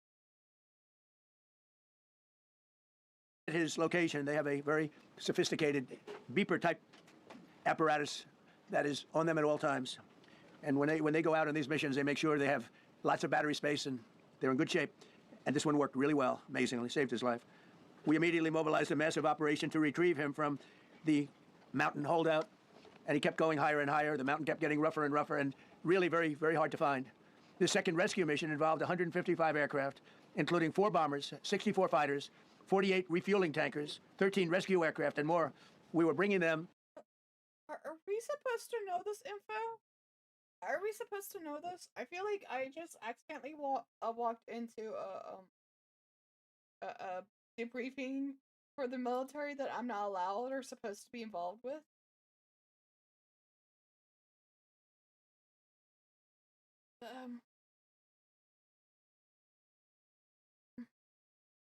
All over, and a lot of it was subterfuge. We wanted to have them think he was in a different location because they had a vast military force out there. Thousands of people were looking. So we wanted them to look in different areas. So we were scattered all over like we were right on top of them. We had 7 different locations where they thought, and they were very confused. They said, well, wait a minute, they've got groups here, they've got groups there. It's an amazing thing. I was listening to these great people, these great generals. General Raisin Kane was amazing, and Pete Hegseth was amazing. But I listened. Well, it's more of like, how do I word this? I mean, if you're war buff, like, I mean this like as a kind of thing, war buff, or like into like how military weapons work or anything like that, I think like learning the stats about that is very, very cool and interesting and fun. Like stat wise, not looking into the human cost of things because it's a very sad thing. But like machinery is a very beautiful thing. It's sad that it causes like sad and depressing and bad. But like I don't think civilians need to know the exact military force. So you like at least currently you can postpone that exact number until after you are no longer in conflict with the person you rescued your own troop member from. The whole thing, it was pretty amazing. So they had all these different sites where everybody thought he was located. We think we have him over there because they have 9 planes circling a little area that's 25 miles down the coast. So in a breathtaking show of skill and precision, lethality and force, America's military descended on the area, the real area, engaged the enemy, rescued the stranded officer, destroyed all threats, and exited Iranian territory while taking no casualties of any kind. The heroic F-15 weapons system officer had evaded capture on the ground in Iran for almost 48 hours. That's a long time when you're in tough shape and when you're bleeding. It's a long time. When we left, as you probably know, we had 2 large planes, pretty old planes that carried a lot. We needed a lot more equipment going in than coming out, obviously, because going in, we needed to be able to scale mountains, and we had a lot of equipment. But the sand was sandy, wet sand, so we thought there may be a problem taking off because of the weight of the plane, and then we also had all the men jumping back onto the planes, and they got pretty well bogged down, and we had a contingency plan, which was unbelievable, where lighter, faster aircraft came in, and they took them out. We blew up the old planes. We blew them up to smithereens because we had equipment on the planes that, frankly, we'd like to take, but I don't think it was worthwhile spending another 4 hours there taking it off. So we didn't want anybody to have. We have the best equipment anywhere in the world. We didn't want anybody examining our anti-aircraft and other equipment. So these were large planes that were old and pretty old, and we blew them up. And we had faster, lighter planes come in, and they were able to land on the sand. We needed the bigger planes because we had so much equipment that we needed. We took 3 helicopters over there, which were very strongly used, and couldn't have lived without them. They did, and they performed unbelievably well. And if you'd see it, you wouldn't believe it. They came off the plane, and these guys had them. The rotors were off. They rebuilt these helicopters in less than 10 minutes, and that was one of the more amazing things. These are helicopters, small, unbelievably powerful, but small, very small, so you can get into certain areas. And they got them off the plane, and they rebuilt all 3 of them in a matter of less than 10 minutes. It's pretty amazing what the genius of these people. Who would think that? You'd think it would take 5 days to build them. And in some companies, it would take 5 days, and they wouldn't do it well. But they served us well. As Commander-in-Chief, I never forget the extraordinary risk taken by the warriors that we send into battle, and the genius. I mean, think of it, having a contingency of 3 planes waiting because we think the sand is so bad that we probably won't be able to take off. And the planes really got bogged. This was not much of a runway. This was a farm, not a runway. It's a farm, but it did the trick. But to have a contingency as opposed to having to wait 2 days, can you imagine right in the middle? This was central. This was right, you would call it central casting if you were doing a movie for location. And probably the toughest area of Iran where we'd be sitting there. So these planes came in, those pilots came in so fast and so quick and got out of there. Everybody got aboard and just got 15-minute intervals. 1 load out, 1 load out, 1 load out. It happened. And we were watching and we said, that's amazing. In many ways, I was almost more impressed by the contingency that we had than the fact that, we would have had a runway or decent soil, but it was an amazing thing. But we thank God for every single one of them and the talent. The genius, it's not even talent, it's genius. It's the whole ball game, every one of them. And if you look at what we did with Maduro, we went into a military compound, massive, with thousands and thousands of soldiers, and within a matter of minutes. And he lived behind iron doors. There were steel doors, broke them down so quickly. And within almost minutes, he was in the back of these planes. It was a similar group. Incredible. We have incredibly talented people. And if the time comes, we move heaven and earth to bring them home safely. We're going to bring our people home safely. I want to thank every member of the U.S. Armed Forces involved in these historic operations. They really were historic. It's just not something that's done. And you'd understand it. Not that they don't want to do it, but when you're going into areas, when you look at these helicopters, when you look at the amount of bullets and everything else that they took, when you go into these areas, you don't come out like we came out. God was watching us, I tell you. Well, it was the Easter. We were in the Easter territory, I guess, but God was watching us. Amazing. Because when you look at the machinery, they took. I'll fully admit, I'm not a person of faith. But like I thought it was a bad. That's fair. Oh, did I accidentally hit that? I don't know. Maybe I did. It is possible. I think I did. Sorry.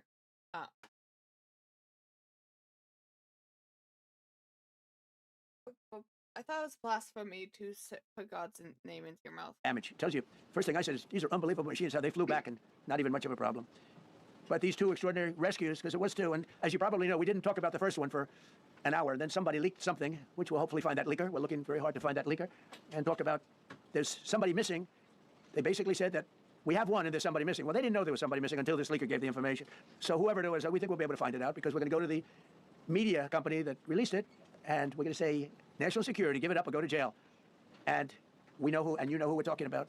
There's some things you can't do because when they did that, all of a sudden, the entire country of Iran knew that there was a pilot that was somewhere on their land. That was not. Oh, okay, you. Okay, you're doing it. Okay. I thought it was like I accidentally hit lies. Okay, good. That was fighting for his life, and it also made it much more difficult for the pilots and for the people going in to search for him. All of a sudden, they know that there's somebody out there. They see all these planes coming in. It became a much more difficult. I didn't realize that because like my chat, the chat I see is here. I actually grabbed that. But like if you see the left-hand side, is like that's what I see. I don't actually see you messaging at all. Which is fine. No, you're allowed to do that. I actually encourage you to do it because I don't think I'll catch all of them. It was just more like I hit the button. I might have hit the button. That's gonna be really bad. Operation, because a leaker leaked that we have one, we've rescued one, but there's another one out there that we're trying to get. So actually, the country, Iran, put out a major notice, you all saw it, offering a very big award for anybody that captures the pilot. So Iran's found on the missing pilot. I am looking up the number. I am. In addition to a hostile, very.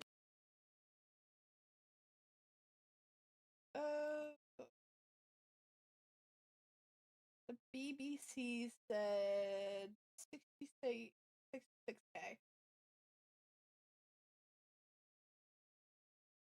I know. I heard about the bounty. I heard it was 50. It looks like £50.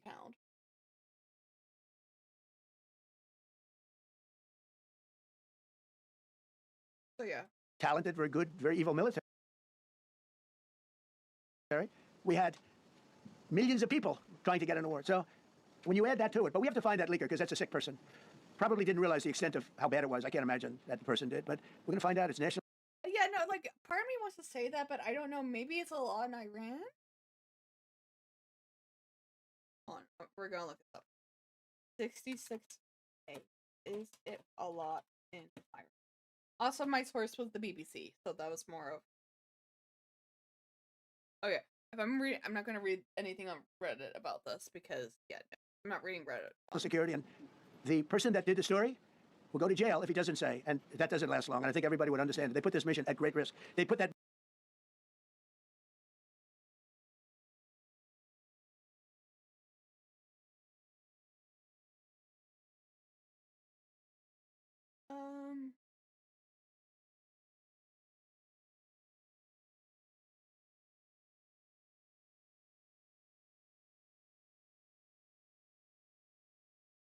So, like, for Iran, I guess, because, like, they say to live comfortably. Well, as a visitor, it's $2,000 per month.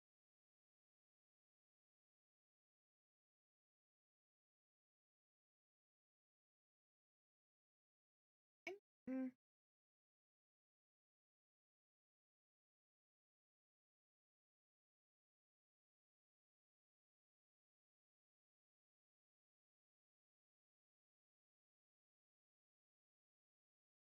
But,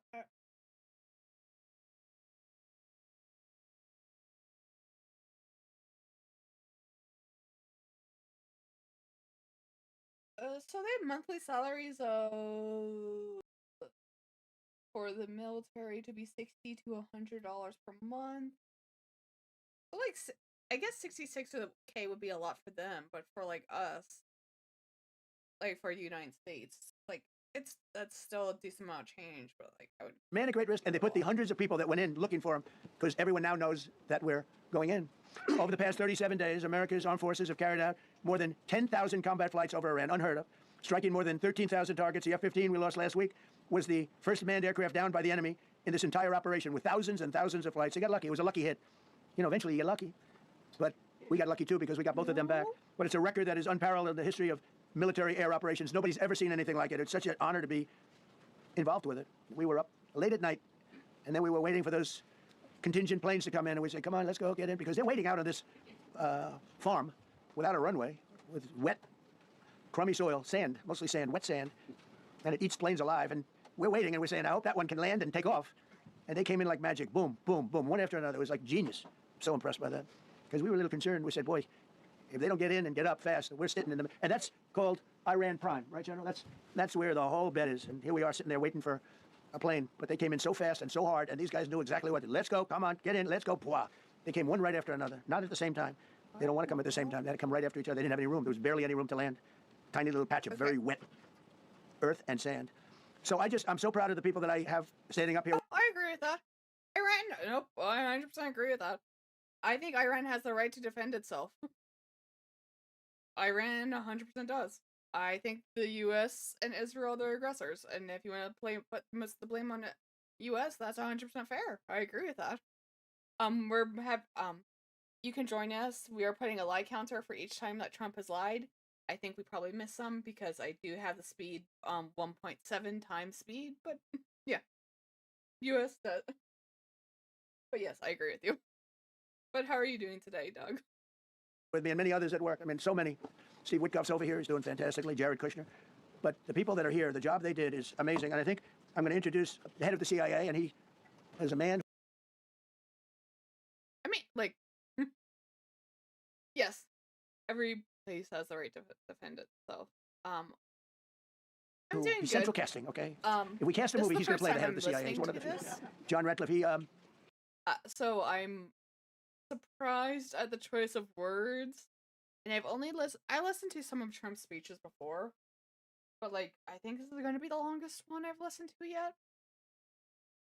So yeah, that's going to be interesting. Yeah. Yes, that's a sing term. Yes. He did a phenomenal job that night. He did something that I don't know if you want to talk about it. If you want, you can. I'm not sure you're supposed to. I'm not going to talk about it. But the CIA was very responsible for finding this little speck. It's like they used an expression on one of the shows. A general was talking about. It's like finding a needle in a haystack, finding this pilot. And the CIA was unbelievable. And you may, if you can, you'll talk. It might be classified. In which case, I'd have to put him in jail if he talks about it. And I don't want to put him in jail. He doesn't deserve that. Why are you talking about it then? If you're saying if he talked about it, it's classified, but then it's okay for you to do it. I think it's still classified. No matter what rank you are, like, I do not think it's something does not become classified just because you're unclassified just because you're president. I'm curious. Did the House come in session today? I need to know. Okay.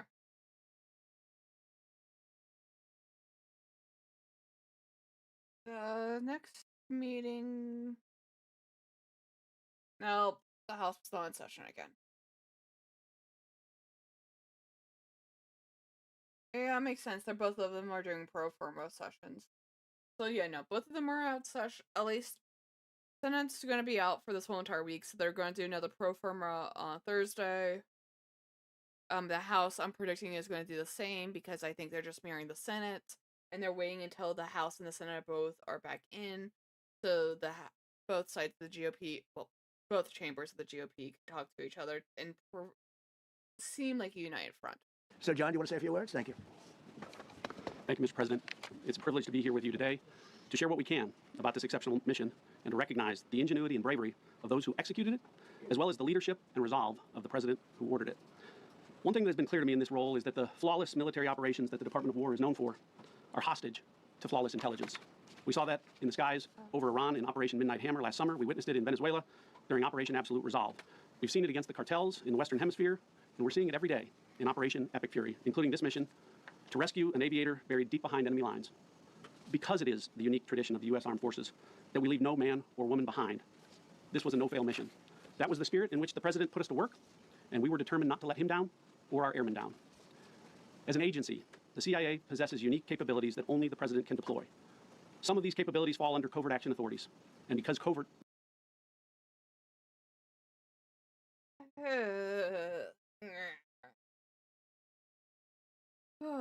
that gets very complicated because, like, technically this is still not seen as a war, even though, like, I think the average person would call it a war. A war. The U.S. only declares this as a war as if Congress declares it a war. The Congress has not done such, so it's just called a conflict for now. So, like, U.S. has not been in war since World War II. I would have to answer your question though. Is it weird for Congress to be out during a conflict? I don't know. I would have to double check of that, and I would have to, like, I think, like, just like for how long Afghanistan was, it wouldn't surprise me if they have scheduled breaks because of how amount breaks they give them. So it's not unheard of.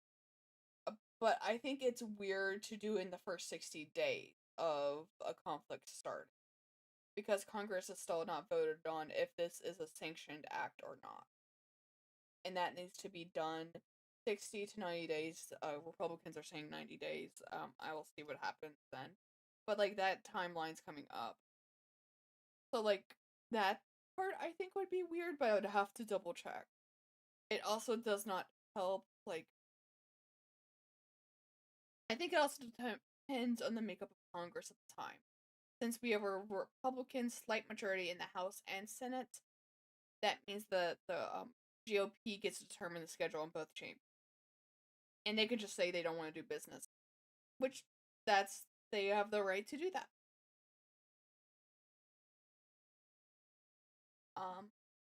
So, I'm not saying I agree with that. I disagree. But hopefully I answered your question. I was very verbose in it.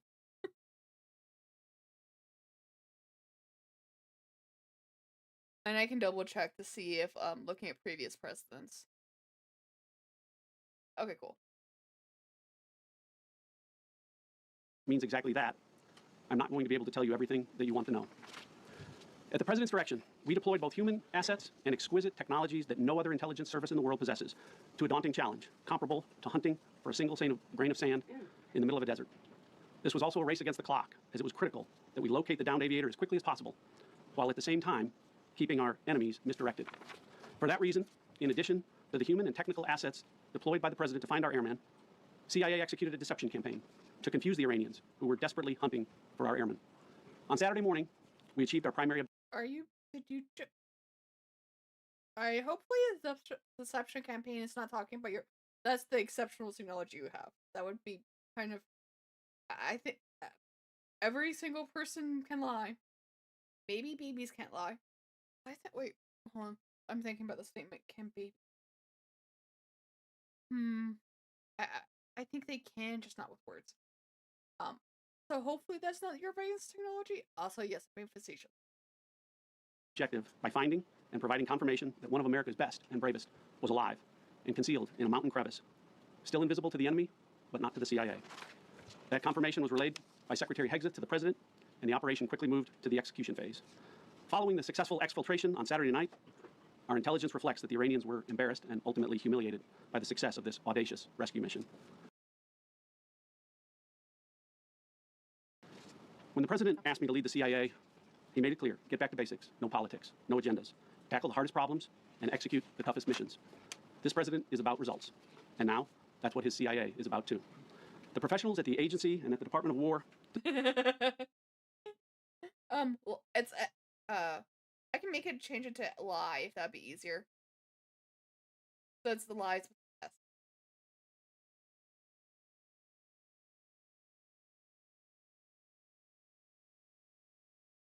S. Okay. Deserve immense credit for their flawless execution during this daring mission. Their skill, creativity, and courage are unmatched on the battlefield wherever they step. But none of that matters, and all of that is wasted without a president with the political courage to put them into action. Mr. President, I've had the privilege of seeing you act with political courage in the best interest of the United States up close on a daily basis, and I'm grateful that this successful mission has given the American people a window into that as well. The Secretary and Chairman will tell you that our service members' confidence is boosted by a Commander-in-Chief who has their back the same way they have yours. And I know that the confidence of CIA's officers is boosted by the knowledge that their work is informing a president who's not afraid to make the hardest decisions when the stakes are highest. And to the American people, your confidence should be boosted by knowing that the security of the nation is in the hands of a president who's willing to take on problems that have confounded both sides of the political aisle for nearly half a century.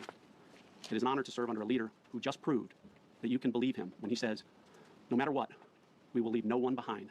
We will come for you. Thank you. Well, John, thank you for the collaboration with the CIA as well, incredible and ongoing partnership. Ladies and gentlemen, fellow Americans, and especially the brave warriors in our armed forces, over this Easter weekend, the United States military has once again proved why we possess the greatest fighting force the world has ever known. In two extraordinary combat search and rescue operations deep inside enemy territory in Iran, our warriors executed missions of breathtaking skill, courage, and precision. When our warriors are unleashed, as this president has allowed them to be, they are unstoppable. When American airmen were down... I just like the word unleashed. This is not a story. This is not a video game. This is human lives on both sides. And, like, I will use the analogy from video games from time to time, talking how strategy is dumb here. But, like, I understand that every life is precious. And I do not like how the current administration is not talking about how each side of life is precious. And it feels like it's a very RPG game, like role-playing game. Not so often. Role-playing game or a video game, and just being like, it's just a character. I'm like, that was a human life. I might not agree with every single thing that human life has said in their life. I don't agree with every single thing I've said in my own life. But, like, they still should be cherished as a human life.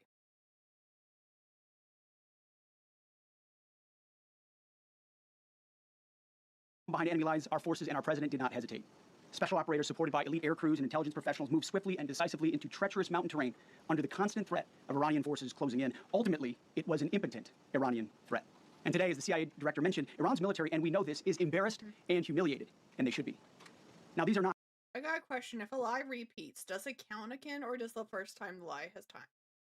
Okay. We're just routine operations. They were high-risk, high-stakes missions conducted in the heart of enemy territory. This was not just barely into Iran. This was deep into Iran, involving coordinated strikes to suppress threats, deception tactics to protect our teams, and full synchronization across air, ground, and special operations. The Iranians are still asking themselves right now, how did the Americans do this? One downed airman evaded capture for more than a day, scaling rugged ridges while hunted by the enemy. Okay, when he was finally able to activate his emergency transponder, his first message was simple, and it was powerful. He sent a message, God is good. In that moment of isolation and danger, his faith and fighting spirit shone through.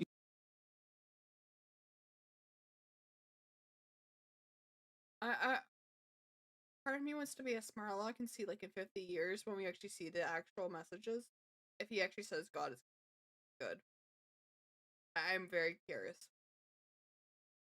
You see, shot down on a Friday, Good Friday, hidden in a cave, a crevice, all of Saturday, and rescued on Sunday.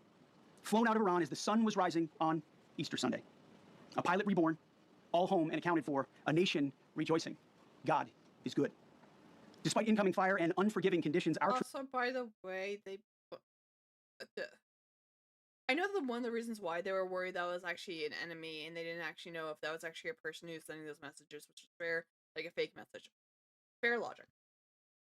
But please don't tell me that was the message that, like, that you used to prove the person was actually, like, an American. Well, no, the person said... Oh, I need to... Troops brought every American home. No American lives were lost. We leave no man behind, and that is not luck. It's the result of No? Okay, hold on. That's another lie. There was lots of lie. There has been American lives lost. There has. And that's one of my unmatched training, superior tech. No Friday. In that moment of isolation and danger, his faith and fighting spirit shone through. You see, shot down on Friday, Good Friday, hidden in a cave, a crevice, all of Saturday, and rescued on Sunday. Flown out of Iran as the sun was rising on Easter Sunday. A pilot reborn, all home and accounted for, a Yes, he did. He did. nation rejoicing. God is good. Despite incoming fire and unforgiving conditions, our troops brought every American home. I mean, like, that's... How do I word this? So, like, there's reporting of Pete Hegseth bringing in his own chaplain for the services for the military. And he is only allowing a certain type of faith of Christianity. I would have to double check what the type of faith is. I will fully admit, yeah. No American lives were lost. We leave no man behind, and that is not luck. It's the result of unmatched training, superior technology, an unbreakable warrior ethos, and sheer American grit. Our special operators, pilots, and support crews performed with near perfection under fire, and they were lethal. Just ask any Iranian soldier who dared attempt to get anywhere near that pilot before or during that mission. Death from above. Our troops turned a potential tragedy into a resounding demonstration of American resolve and capability. That's what excellence in uniform looks like. But make no mistake about it. None of this would have been possible without the courageous leadership and ironclad determination of President Donald J. Trump. From the moment our airmen went down, President Trump made it clear we will leave no one behind. The first mission, the first of two, was an audacious daylight thunder run right up the middle. It was authorized in less than 2 hours from that pilot going down when we knew where he was. And it was authorized in the middle of the night, because anybody that's worked for this man knows he's up in the middle of the night. Authorized immediately, without hesitation, audaciously. The second mission, as soon as we knew where that pilot was, and John was certainly helpful in that, see that as a point of pride? also executed immediately. You know, I looked up at my screen when the final mission was complete inside our SCIF, our secure facility. And we have a running VTC, a running coordination cell. And the top of it read 45 hours and 56 minutes. For 45 hours and 56 minutes, we held that call open for coordination. From the moment our pilots went down, our mission was unblinking. The call never dropped, the meeting never stopped, the planning never ceased. The president demanded rapid, decisive action. He backed our military with the full weight of his resolve, refusing to let enemy propaganda or tactical setbacks deter us. His leadership ensured that every lethal and non-lethal resource was brought to bear, that our forces had the authorities and the support they needed to succeed. When the president says he has the backs of our warfighters, he means it. And it means a great deal, and it's a big difference on the battlefield. President Trump understands that peace through... Why would he use the term warfighters? Why not service members or military members? The terminology of using war in that context means you want them to be the aggressor. Which I understand military is aggressive and it's happened since. But, like, there is a failed, usually in American talks, it's the failed idea of defense. We are helping protect. That is aggressive. Like, the illusion of protecting.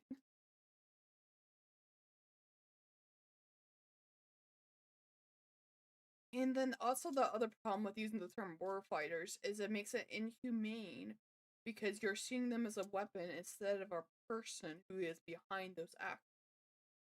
Like, if a person's life is lost, it's a sad thing. Even if I disagree with the person, like, them having to fight a war or a conflict. It's still, they're a person behind that. They're not just one of the reaches of the president. And that's one of the reasons why, like, I'm saying both, like, I'm gonna blame all of our government doing it. They do not treat our service members with the respect they demand. They are still people, and they have done actions, which they need physical health care, mental health care, housing. And they have sacrificed the state beforehand before being altered by the type of conflict they get in. Some of them might have an idea of what it is. I truly don't think a lot of people understand the sacrifices mentally for their mental health well-being they're doing. And Hegseth's word greatly disturbed. Like, I'm disturbed by a lot of it, but that word of dehumanizing a service member or service members is very concerning. Yes. I believe it's the third most popular reason why people join for healthcare and education. And that's funny thing is, the U.S. offers socialism to deal with to solve a capitalistic issue. People join for healthcare and education because our system does not give it free, but if you join the military, it offers socialism. To fight socialism a lot of times. Strength. It's not a slogan. It is a doctrine that saves American lives. His unwavering commitment to rebuilding our military and restoring the warrior spirit has paid dividends in missions just like this one. Under his command, America projects power with confidence and brings our people home with victory. Define confidence. I'm like, truly, I want to know what your definition of the word confidence is. Because just because you talk louder or have the bigger stick does not mean you're more confident. To me, that is a reflection of your lack of pride, lack of ego, and lack of self-reflection. I think it takes a stronger man or stronger person, and I mean man is mankind, person to be like, there is a conflict, we have a disagreement, maybe multiple things, religion, I'm going to use religion class faith here, goals of our society, but we both, everyone has to sit on the table and talk about how we can sustain a coexistence because we're both on planet Earth. That because you're humble, self-sacrificing. And I mean self-sacrificing to the point that, like, you realize that you cannot have everything in negotiation. Self-sacrificing does have its fault. But, like, because that's what I think true confidence is, realizing what your faults are and trying to grow from them. I have not seen President Trump show that. Pete Hegseth, I have not seen that, but I will fully admit I do know aspects of Pete Hegseth. I will say that he has very good TV charisma, but that's charisma's not confidence.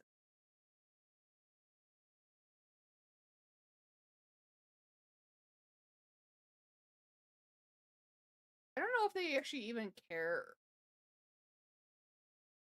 So the people fighting are not rich, therefore they're not important to this administration. I don't. How to go with this? I think the administration cares about useful allies. And if you're outside of a useful ally, they no longer care. So I don't know if the rich qualifier is what is the self-determined there. I think it's more of the usefulness to the current government.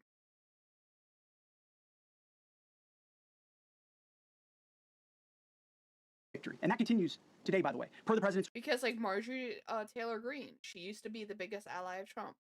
Now, she's like an enemy of Trump because Marjorie Taylor Greene had one thing that the Epstein files come out, which, yes, please release them. We have like 2.5 to 3 million files are still not released. Please release them. She stood on those grounds, and Trump started disliking her for that one thing. Direction today will be the largest volume of strikes since day one of this operation. Tomorrow, even more than today. And then Iran has a choice. Choose wisely, because this president does not play around. You can ask Soleimani, you can ask Maduro, you can ask Khomeini. To those heroes who planned and executed these rescues, your nation stands in awe. I stand in awe. The chairman stands in awe. We all stand in awe of your professionalism and bravery. We serve for you. You embody the very best of America. To the rescued airmen and their families, welcome home. Your courage and endurance, the quiet declaration of faith amid the storm, inspires us all. God is good every day. And to our adversaries watching from Tehran, let this be a clear message. The United States military will go anywhere, at any time, to protect our own and complete the mission. We execute with precision. We control the skies. You see, we flew for 7 hours in daylight over Iran to get the first pilot. And we flew 7 hours in the middle of the night to get the second. And Iran did nothing about it. We fight with honor, and under President Trump's leadership, we win. So God bless our troops, God bless President Trump, and God bless the United States of America. Thank you. Well, good afternoon, everyone. Thank you, Mr. President. Thank you, Mr. Secretary. A note before I start, I know many of you want specific details in these briefings. We will share what we can, but I will retain what I must in the event that we have to go do this again sometime. And I cannot stress the importance, as the President said, around operational security. The Secretary and I will do a more detailed briefing tomorrow morning, and we look forward to sharing the details that we can. On Thursday, 2 April at 10:10 p.m. Eastern Time, 4:40 in the morning, local Iran time, the Joint Personnel Recovery Center, which handles the Central Command area of responsibility, declared an isolated personnel recovery event for U.S. Air Force F-15E Strike Eagle, call sign Dude 44, which was down in hostile Iranian territory. The pilot and weapons system officer had both safely ejected and were isolated behind enemy lines. Following confirmation of active rescue beacons and on the direction of the Secretary and by order of the President, a rescue operation was launched with the stated purpose of bringing both Americans home safely. As the Secretary said, several hours later on the morning after positively locating a front seater, call sign Dude 44 Alpha, and aware of an aggressive on. I think Trump cares about his kids. I do. And which I hope, or at least maybe that's my hope. Ongoing search by the enemy, a U.S. Central Command plan was approved by the Secretary and the President. Shortly thereafter, a U.S. Air Force Combat Search and Rescue Task Force, comprised of A-10 Warthogs in their Sandy role, and I'll describe what that is in a minute, HC-130 Combat King 2s, HH-60 Jolly Green 2 helicopters, and Air Force Special Warfare Airmen, a package comprised of combat rescue officers and pararescueman operators, audaciously penetrated enemy territory in broad daylight to find, fix, and recover Dude 44 Alpha from behind enemy lines. This was an incredibly dangerous mission, an incredibly dangerous undertaking, but a filled promise made to every American warfighter that you will not be left behind. We will always come find you, and we will always bring you home. Over the next hours, the Search and Rescue Task Force crossed the beach, entered into Iranian airspace, protected by a fighter strike package, and moved into the objective area, all under fire. En route, as some of you have seen on social media, the helicopters took gas off the C-130s and pressed onward and forward up into the objective area. While this was ongoing and out in front of them, the Sandy flight of A-10s and other remotely piloted aircraft, drones, and other tactical aircraft were violently suppressing and engaging the enemy in a close-in gunfight to keep them away from the front seater and allow the pickup force to get into the objective area. During this engagement, one of the Sandy aircraft, the one primarily responsible for communicating with the downed pilot, was hit by enemy fire. This pilot continued to fight, continued the mission, and then upon exit, flew his aircraft into another country and determined that the airplane was not landable. This was one of our A-10 Sandy aircraft. The pilot then made the decision to eject over friendly territory and was quickly and safely recovered and is doing fine. After picking up Dude 44 Alpha, the HH-60 Jolly Green fight was engaged by every... What do you mean? Oh, I presume you don't mean all, like, not all of them. I presume them as the kids. Every single person in Iran who had a small arms weapon. And one of the aircraft, the trailing aircraft, took several hits. The crew sustained minor injury, and they are going to be fine. A note for those of you that do not know what a Sandy does.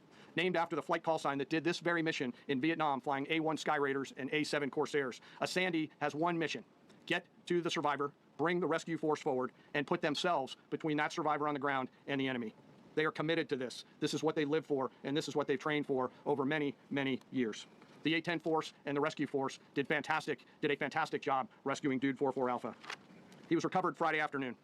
As I said, and the nation needs to know this. Also, funny thing is, we're only like halfway through. Hold on, let me double check something. Okay, we need to do another pre-roll ad because of we do not do another pre-roll ad. The pre-rolls are going to start happening. So I'll be right back. Thank you for everyone who sticks through the ad. If you do not want to see ad, please use Turbo, use Amazon Prime, or subscribe to the channel.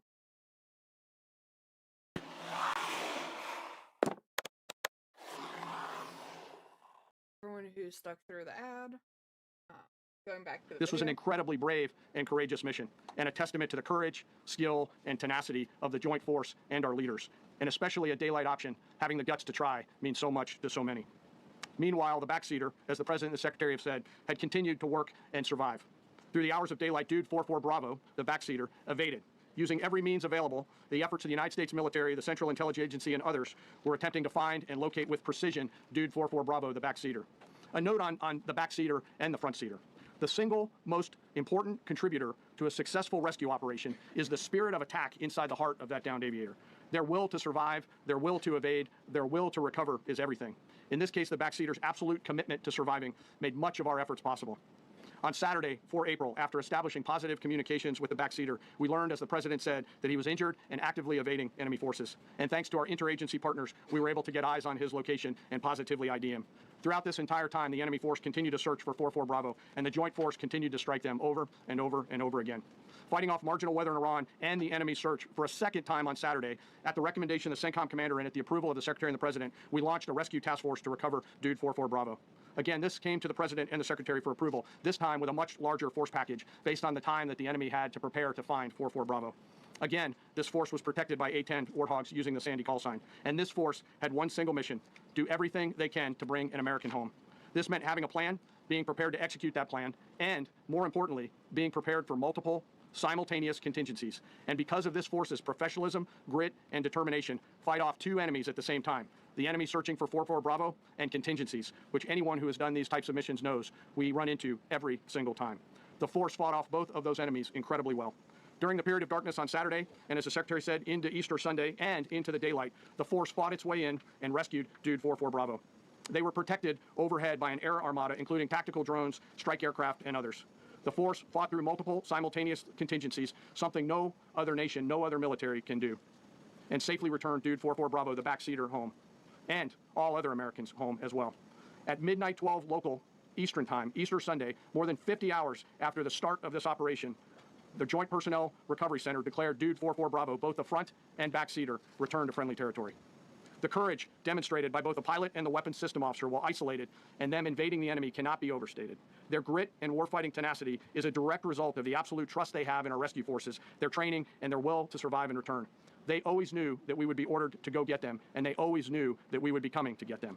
These two operations reflect our nation's most sacred obligation to our military service members. We leave no one behind, bless you. I'm not commenting because, like, I don't know, and it, like, I'm not, like, besides the comment about America doing nothing, the U.S. military doing nothing else no other military can do, there's nothing really, like, I don't know captures much about the first truth of our special operations forces, that people are more important than hardware.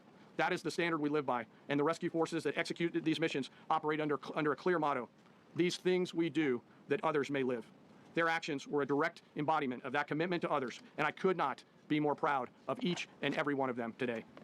As the Secretary said to our enemies, this operation serves as a clear reminder of the capability and will of America's joint force. The United States of America will recover our warfighters anywhere in the world, under any conditions, when we want to. We will always bring overwhelming skill and firepower. To every member of the joint force, our interagency partners, the leadership at CENTCOM, and our leaders at the department and above, thank you. I'm proud of each and every one of you, and thankful to our deployed forces and their families. And lastly, and most importantly, to Dude 4-4, welcome home. Job well done. Thank you. Pretty amazing. Pretty amazing. And these two gentlemen have been, from day one, they've been perfecto. You know, I got to know General Kane in my first term because he was able to take out ISIS in 4 weeks instead of the 4-year projection that was given to me by other much lesser generals. I said, you know, if I ever do this again, that's going to be the head of my Joint Chiefs of Staff. And we worked it that way, didn't we? It's amazing. He took out ISIS. We defeated ISIS in 4 weeks. I was told it would take 4 years. I flew to Iraq to find out with the greatest equipment in the world why would it take 4 years. And he told me, sir, it won't. It'll take 4 weeks and you'll have time left over. And that's exactly what happened. So he's great. And Pete, all I can say is that he was treated very unfairly.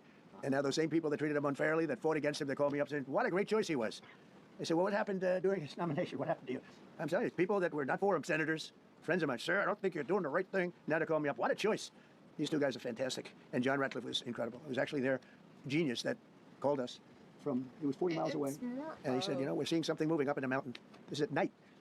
And they kept the camera on him for 45 minutes. He wasn't moving. And they said, you know, probably wrong, but we're seeing something moving. This is a vast mountain, vast, thick, with bushes, trees. He said, we see something moving 40 miles away. It was the head of a human being, I'm telling you, it's moving. And then all of a sudden, 45 minutes later, he moved a lot. Stood up, and they said, we have him. And that was really the beginning of something incredible. We had an idea where he was, but not specifically. That's a big mountain. So I want to thank the CIA, too. I don't think they get enough credit for the great job they've done. Yes, please. Thank you very much, Mr. President, for this great opportunity. Country has soccer army. You make a difference, Mr. President. Thank you for your greatest leadership. Thank you. I have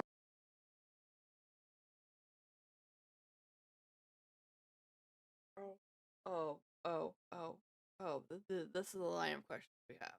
Oh. Oh, I was hoping critiquing questions, but okay. Two quick questions, Mr. President. What was your reaction when you learned that Kurdistan region had resumed exporting oil to the international market with your support as United States of America? Well, I expected that. We've gotten along with the Kurds for a long time, so I expected that. Another question, what would be your reaction if the Iranian people rise up against their regime during a ceasefire, Mr. President? Well, they should do it, but again, the consequences are great. I mean, they were told if you protest, you will be shot. The current thing is protesting forces have doubled since the current estimates. So, you kind of did the exact same thing. You gave them a common enemy so they can all rally against that common enemy. So you are literally doing the exact opposite of if you are trying to do your state goal. Oh, that reminds me, since I have this, oh,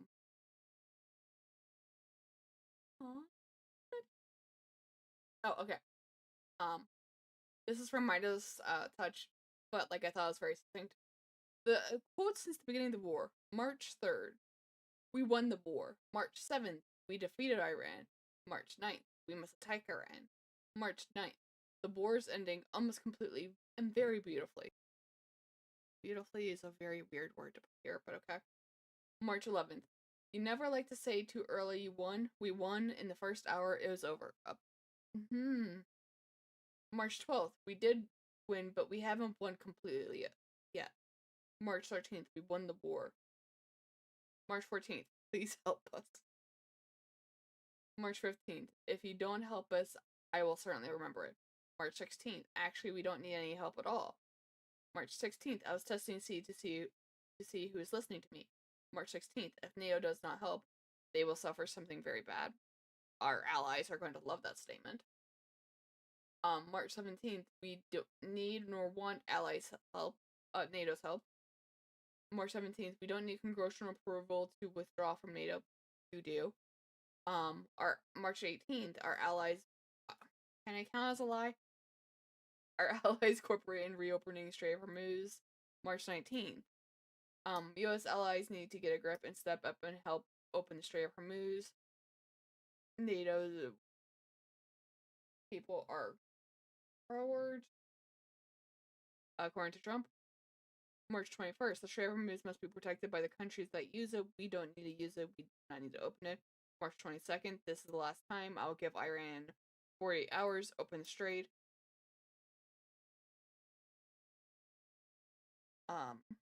That reminds me,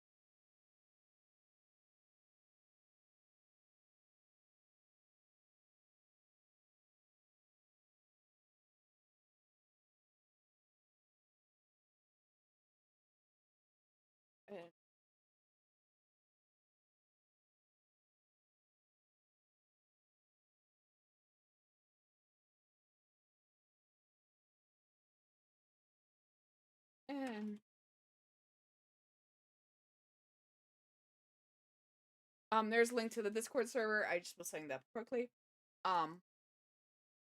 This is where was I? Oh, this is the last time. I'll give Iran 48 hours. Wait, no, March 22nd, Iran's gone. March 23rd, we had very good productive talks with Iran. March 24th, we made progress. March 25th, they gave us a present, and the present arrived. It was a very big present worth a tremendous amount of money. I'm not going to tell you what the present is, but it's a very significant prize. March 26th, make the deal or we'll keep blowing them away. March 27th, we don't have to be there for NATO. March 28th, we have no quote that day.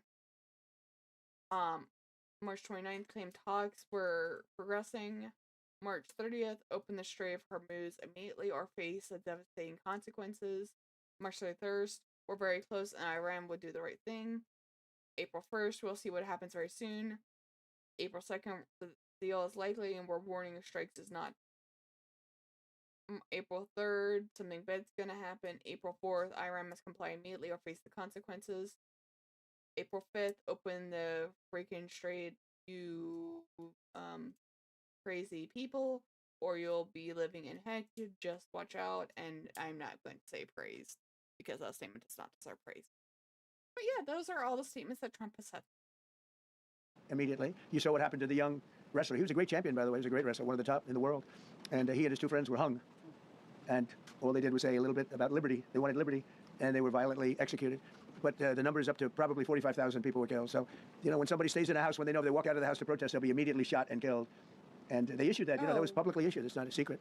That's why so many people say, oh, well, why are you doing this way? We can't let Iran have a nuclear weapon. You know, we got regime change. We do. We're dealing with a much different regime than before. We're dealing with different people. They're smarter. I think they're sharper and far less radical. We have regime change, but we didn't do this for regime change. We did it for the fact, and my view was very simple. I saw somebody said, oh, he doesn't have a plan. I have the best plan of all, but I'm not going to tell you what my plan is. You know, they want me to say, here's my plan. We're going to attack at 9:47 in the morning, and then we're going to do this, and then we're going to... And if you don't do that, they say, I have a plan. These people know what the plan is. Everybody here knows what the plan is. But it's very unfair to say, you know, because I don't mind being insulted. I've been insulted for many years by the fake news. Are you using military force as a plan? Are you using negotiations as a plan? That's a very big spectrum of, like, what do you want to do for the plan? Because, like, what are you doing for a plan? But you can't... It's so bad for people that are so... You just saw two great, and John Radcliffe, three unbelievable people. They have a plan. Every single thing has been thought out by all of us. But I can't reveal the plan to the media.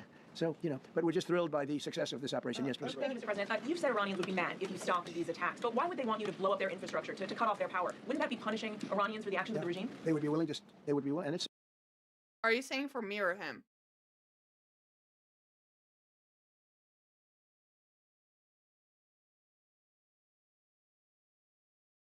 Oh, okay. They would be willing to suffer that in order to have freedom. I was confused there for a second. The Iranians have, and we've had numerous intercepts. Please keep bombing. Bombs that are dropping near their homes. Please keep bombing. Do it. And these are people that are living where the bombs are exploding. And when we leave and we're not hitting those areas, they're saying, please come back, come back, come back. These are the people. I don't know what they do. All I can tell you is they want freedom. They have lived in a world that you know nothing about. It's a violent, horrible world where if you protest, you are shot. Remember the great woman protest where they had 400,000, 500,000 women, and they were all enthused and they were going to protest, and everybody said, oh, the regime's going to come to an end. And then all of a sudden, boom, boom, 5, 6 different areas. A woman would go down right between the eyes. They had snipers. They had 5 snipers. That's all it took. And those 400,000 or 500,000 women said, oh, my God, what's that? Oh, look over there. What's that? A woman shot right between the eyes. And after 5 or 6 of them go down, then you start hearing the purr through the vast number of people. And then they said, oh, my God, who would do that?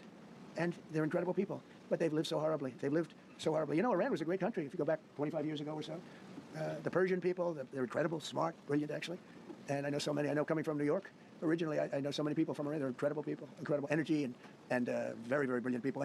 But when you're standing in a group and protesting and you have a woman, in the case of a woman, remember the Great Woman March, everybody was like, oh, this is the end of the country. And then snipers selectively picked. Every single one was shot right between the eyes from a long distance. They were on top of buildings. Nobody even knew where they were, where they coming from. This wasn't like a machine gun, which is also very bad. They've done that too. They did that recently. This was snipers sitting on the top of buildings, aiming and hitting women.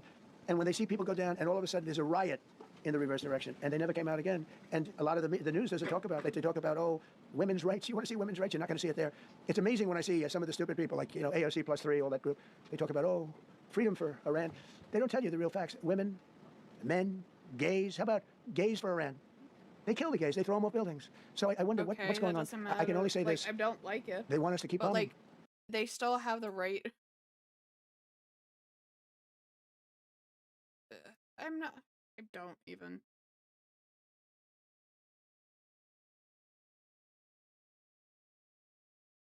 It's more of one, everyone should have humane treatment no matter what belief they have. So I don't really care if they dislike, like, do I care because they're impacting other queer or minority people? Yes, in that respect I do. But that doesn't change the fact that I think they still should be treated humanely. Even if people have bad beliefs, I still want them to be treated humanely. Even if it jeopardizes, because their life is in much greater danger. They want freedom for Iran, but it's very hard for them to protest. I actually tell them, I said, don't go out. I fully understand. Nobody in this room would go out. I don't think there's any, because frankly, it's not a question of bravery. We're all brave, right? You're brave, I'm brave, we're all brave. But we're also intelligent. If you have people shooting at you, expert shots with the best rifles you can get and hitting you right between the eyes every single time. And you're looking here and you're seeing and you're looking here. You're out of there. I don't care who it is. Please. Mark Maris, Fox News. I know that. Oh, thank you. Go ahead. America's watching. Can we go back to the weekend? First off, was everyone on board with the operation, or were there people that were trying to talk you out of going through with the operation this weekend? Not everybody was on board. Somebody else within? No, there was military people, very professional, that preferred not. I mean, part of me wondered, like, I don't know if he is cognizant of that fact. Has he said? Doing it. These two were totally on board, which was very important. They weren't, it had a little difficulty. But no, there were military people that said, you just don't do this. You don't go into the heart of a very powerful military. You know, this is, hey, you have countries and countries. You have some countries where military is not their strong suit. This whole thing is militarized like nobody's ever seen before. Half the people are wearing uniforms. And we had people within the military. Usually it's not done. I mean, certain countries have it so you have to, like, do military service and that. I mean, I believe South Korea is one of them. There's a couple that require you to have to, like, do service. And by the way, I'm actually not against that. I think that it makes people understand what's happening with their military if they have to join for a couple of years.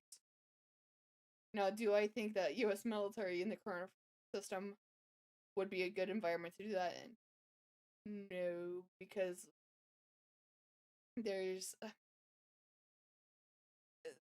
people controlling the military are not the best, and with people getting kicked out for political beliefs, their immutable characteristics, or blocking promotions, it would just not be a good area for them currently. But maybe one day. One of the reasons, I was surprised. Somebody said it's the only time it's ever been done. I said, that's not possible. But it is possible, because you're going into hundreds of thousands of soldiers along the path. I mean, look at some of the helicopters, how they got hit. So, yeah, there were people within the military that said it's a wise. And don't forget, how many men did you send altogether, approximately, for the operation? I'd love to keep that a secret. Okay, well, wait. But I will tell you. Holy. Well, my brain just broke that statement. Let me catch up.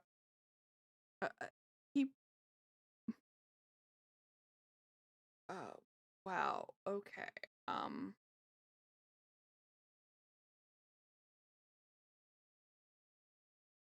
Okay. The number, I'll keep it a secret, but it was hundreds and hundreds of these people. It's pretty good. Is he central? That's not keeping a secret. You just said the number. Is he okay?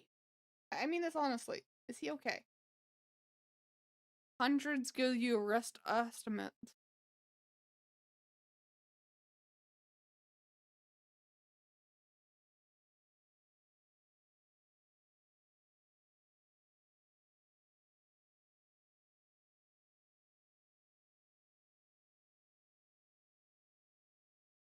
Central casting. But hundreds of people went into this journey. Hundreds of people could have been killed. Forget about the equipment. A lot of equipment. Nobody cares. Hundreds of people could have been killed. So we had people that were within the military that said this is not a wise, and I understood that, but I decided to do it. Was there a point that that you were thinking there's too much on the line, and somebody was saying maybe we abort this now and wait? I mean, given the resource that the general said, it seemed like there was so much on the line here. Yeah, no, that's like, yeah, no.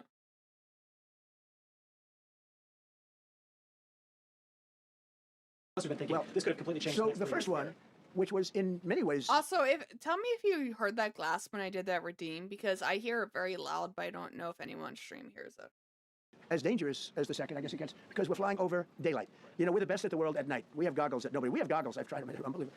I see better with the goggles at night than I see without them during daylight. I mean, daylight today, we have a beautiful day. Okay, you didn't hear any sounds. Okay. You see just as well with goggles. In many ways, it's enhanced. So we have the best in the world. So it's much safer for us to do it at night, whereas other people, no other country has that capability. They don't have that particular piece of equipment like we do. But when I was told, flying and in daylight, I think we flew 7 hours over Iran, and that's a long time, over unbelievably hostile territory where they have nothing but weapons. We took out their anti-aircraft, which is great. We took out their radar, which is great. We took out a lot, but they still have, you know, what hit this one was a shoulder, handheld shoulder missile, heat-seeking missile. I'm getting a bit restless right now listening to him. So it's not like, you know, they're totally whatever, but and they have probably a little luck, because you got to get lucky. but they shot it, and it got sucked in right by the engine. But these guys were out of there. They were great. The timing was great. But no, I was told that this is a very dangerous mission. I understand. They didn't say it's a foolish mission. They said, we're going to be sacrificing hundreds of people to this. This is, I mean, you have tankers that are flying over this area so that because the flight was so long, they had to refuel. It's a very dangerous mission. I just felt it was worth it. If you would have told me that we would have been successful, gotten both, and nobody was even essentially injured, I would have said that would be impossible. Yeah, Mr. President, thank you very much. Thank you, sir. Welcome back. Okay. Given that you are now dealing, you say, with a more reasonable, less extreme leadership in Iran, what does that mean for the protesters, for the human rights movement in that country after this conflict? If they assume control, if we do something and they assume control, I think it's very positive, a big step. I don't think you'd see the radicalization that you have seen in the last. Look what happened. I mean, women are being executed because they're not properly clothed, they say. They're not properly clothed, and they execute the women. They shoot them right on the street. No, you have a much different group of people. Now, I'm not saying we are dealing with them. Essentially, they have till 8 o'clock tomorrow. The lurk one, I want to get a notification that pops up and says you lurk. Tomorrow night, Eastern time. But we are dealing with them. I think it's going well. Mr. Witkoff is here, and JD's involved in the dealing. Mr. Witkoff is sitting right here, and I think it's going fine, but we'll have to see. You have to understand, we've been dealing with these people for 47 years. I'm standing here with a much more powerful Iran as of a month ago, not anymore. Right now, they are decapitated. But I'm standing here a month ago with a much more powerful Iran than it was at any point during 47 years. This should have been handled by 7 presidents, a lot of presidents. And those presidents are saying now, every one of them to their friends, we should have done this a long time ago. So it's not something I like doing. It's very dangerous, and we're getting them at the height of their strength. If I didn't terminate the Barack Hussein Obama Iran nuclear deal, they would have had, don't forget, that was a path to a nuclear weapon. Remember this. He chose Iran over Israel, pure and simple. How Israel can vote for a Democrat is, if you're Jewish in New York City or any place else in this country, and how you can vote for a Democrat is unbelievable, because he chose Iran, a very hostile Iran. Remember when he filled up a 757 with cash, billions of dollars of cash, and he sent it over to them. Then they gave them tens of billions of dollars. He chose Iran over Israel, and really the Arab world, if you look, because, the other, Saudi Arabia, Qatar, UAE, I mean, you take a look. I mean, I can add Kuwait, and I can add Bahrain, and you can add others. He chose such an unlikely candidate. Nobody could believe it. Frankly, if you're going to choose between Iraq and Iran, he should have befriended Iraq. He went in the exact opposite direction of all thinking, and he made a terrible mistake. But that was a road to a nuclear weapon. And when I terminated that, everyone said, he terminated it. It was one of the best things we ever did, because he had a road to a nuclear weapon. No, that's the exact opposite of what you just said. Obama's plan was very simple. Every single month, they would have general inspectors who would inspect Iran. And don't lie. We have inspectors for Iran. And by doing that, by allowing the inspectors, we would get rid of all the sanctions on Iran at that time, but that we could check the uranium supply every single month. And that was signed by Russia, China, a few European countries. I'm sorry, I don't know them all. It might be Europe itself. But US. We all agreed to this. And we did a deal. And it was a 10-year plan. It was a 10-year deal. And then Trump canceled it within the first year.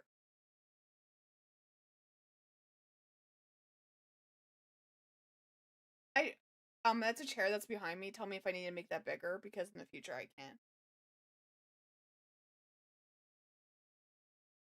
It was a very short-term deal.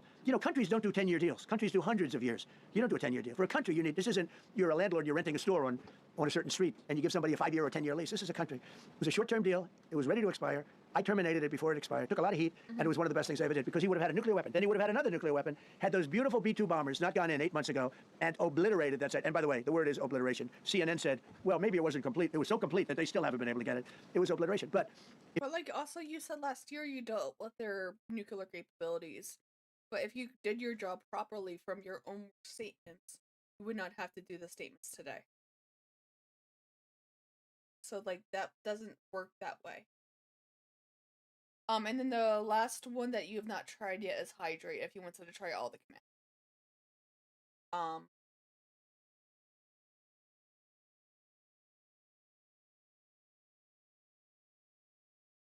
If we didn't hit them, that was a courageous decision, too, because we had all those planes flying in at night with very little cover, unbelievable stealth planes, and they were able to do their job. If we didn't do that, Iran would have had a nuclear weapon at a high level, either one of those two instances. And if they did, in my opinion, I told this to Bibi Netanyahu yesterday, Israel would have been extinguished.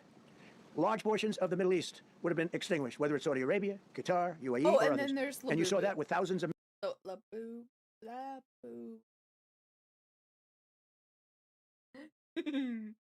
That one was one of the more intense ones, but then there's also this one.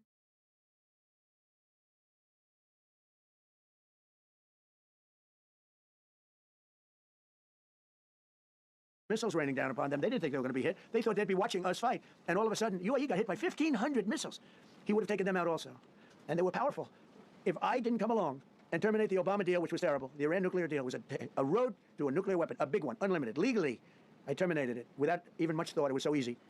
I terminated that, and then the B-2 bombers. And I did one other thing. I had killed Qasem Soleimani, who was an evil genius. And the reason I did it, I heard he was going to knock out 5 of our military bases. And had he lived, I believe we would be fighting, perhaps, a different Iran right now, because he's never been replaced, you know. And I did one other, but this one was not picked up. Osama bin Laden. Yeah, he keeps referring to him as an evil genius. I don't know why he keeps referring to him as an evil genius. It's one of the things that does not make sense to me. If you read my book, I said you got to take him out 1 year before the World Trade Center came down. So I wish you'd read the book. Is Trump shelling his own book like an influencer? The president, okay. Book. But you, as a president, to be a good president, I believe you have to have good instincts, and a lot of this is instinct. Yeah, please. Thank you so much. Mr. President, last week you suggested that Europe should take the lead on reopening the Strait of Hormuz. Has circumstances changed now that you're issuing a direct 48-hour ultimatum? And secondly, would a new ceasefire include Israel, or would it just be... Also, we're going to go on to a break before they finish asking that question, and let's see if Trump has said anything else.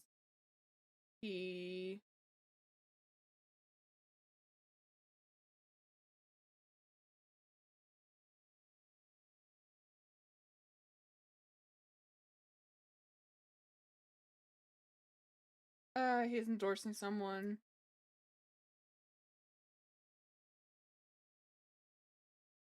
Endorsing.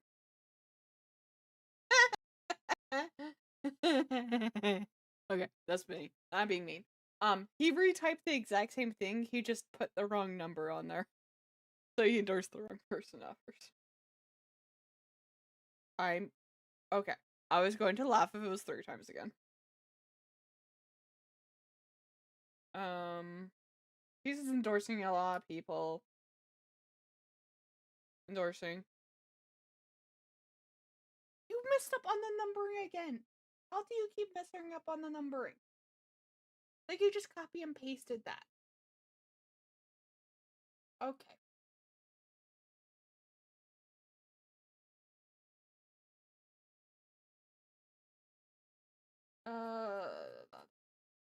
Weird.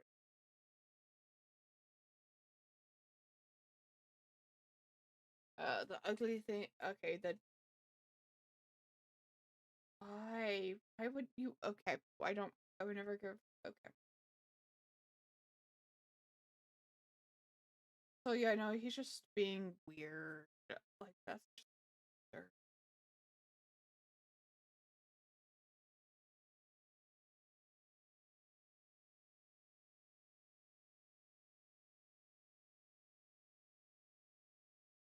I mean, like they're like being serious though. It's like a good amount. So yeah, maybe. I can't talk about ceasefire, but I can tell you that we have a active, willing participant on the other side. They would like to be able to make a deal. I can't say any more than that. You've listened to the goals. Who are you with? My name is Yakudan with the largest Kurdish media outlet, Huda Media Network. It's based in Iran. Mr. President, you said before that you don't want the Kurdish forces to enter Iran and be harmed. Do you still want them to stay away, or what role do you expect them to play now? I'd rather have them stay away. I'd rather have them stay away because I think they bring with them some problems and some difficulties. And I don't think they bring death. I mean, to themselves. But I'd rather have them stay away. Thank you, Mr. President. That was even just a bad way to. Okay, Nope, I'm not gonna do that. Like, I can easily critique the statement that not being a political. Like.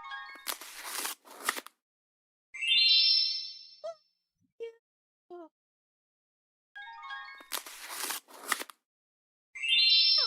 Thank you for the gifted subs! And thank you so much! Wait, wrong one. Thank you for the gifted subs.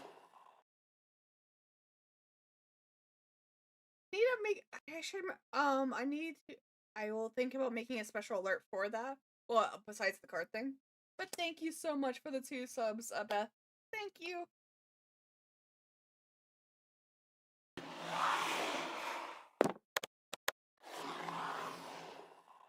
question. Deliberate attacks on civilian infrastructure violate the Geneva Conventions and international law. Who are you with? I'm with the New York Times. Zolan from the New York Times. Are you failing? Are you You can see concerned? circulation way down at the New York Times. Are you What's going on? concerned that you're Why is he insulting the New York Times? I'm not saying the New York Times has problems. Like, I think Bezos owns them, but like, why are you dissing the New York Times? Why are you just being like, why your numbers are down? Baby, all newspaper numbers are down. Well, no. Midas Touch, I think, is going up. Fox News, I think, is also going up. And More Union Perfect, I think, is also going up. If I remember the stats right, I would have to double check that. But like, threat to bomb power plants and bridges amount to No. I hope I don't have to do it. But again, I just said 47 years they've been negotiating with these people. They're great negotiators, and because they're not going to have a nuclear weapon. And if somebody that takes my place someday is weak and ineffective, which possibly that will happen, because we had numerous presidents that were weak, ineffective, and afraid of Iran, we're never going to let Iran have a nuclear weapon. And if you think it's okay for people that are sick of mind, that are tough, smart, and sick, really sick, from a policy standpoint, from a any which way you want to say, mentally, these are disturbed people. If you think I'm going to allow them, and powerful and rich, to have a nuclear weapon, you can tell your... I don't think that's the benchmark. Please tell me who's even suggesting that they want Iran to have a nuclear weapon. Like, I don't want Israel to have one either, but like, that's I don't think I've heard anyone from either side of the aisle wanting them to have it. But the debate is if they had the resources to even make one in the manner you're suggesting. Or not even the manner, but like they have the resources to make it, which they don't. Okay. Friends at the New York Times, not going to happen. That means violate international law. Quiet. You no longer have credibility at the New York Times, because the New York Times said, Yeah, correct. oh, Trump won't win the election, and I won in a landslide. I won every swing state. New York Times said, oh, Trump won't win the election. New York Times has no credibility. The credibility they have is it used to be all the news that's fit to print. The old gray lady, it was great, but they're running on past fumes, and you can't keep doing that. You have to be able to give the correct news, and people like you, who I know, are fake. You're fake. Go ahead, please. Your messaging on the war. What do you mean a person can't be fake? And I know that they're saying they're fake news, but like, if you're... Okay. Has moved from the war is coming to an end to war going to be bombing Iran to the Stone Ages, and we've heard a range of those kind of messages. So which is it? Are you winding this down? Or are you escalating? I can't tell you. I don't know. I can't tell you. Depends what they do. This is a critical period. They have a period of, well, till tomorrow at 8 o'clock. I gave them an extension. They asked for an extension of 7 days, right? I said, Steve, give them 10 days. 10 days is up actually today, so I gave them 11, I guess, indirectly. I thought it was inappropriate the day after Easter. I want to be a nice person. They have till tomorrow. Now, we'll see what happens. I can tell you they're negotiating, we think, in good faith. We're going to find out. We're getting the help of some incredible countries that want this to be ended because it affects them also.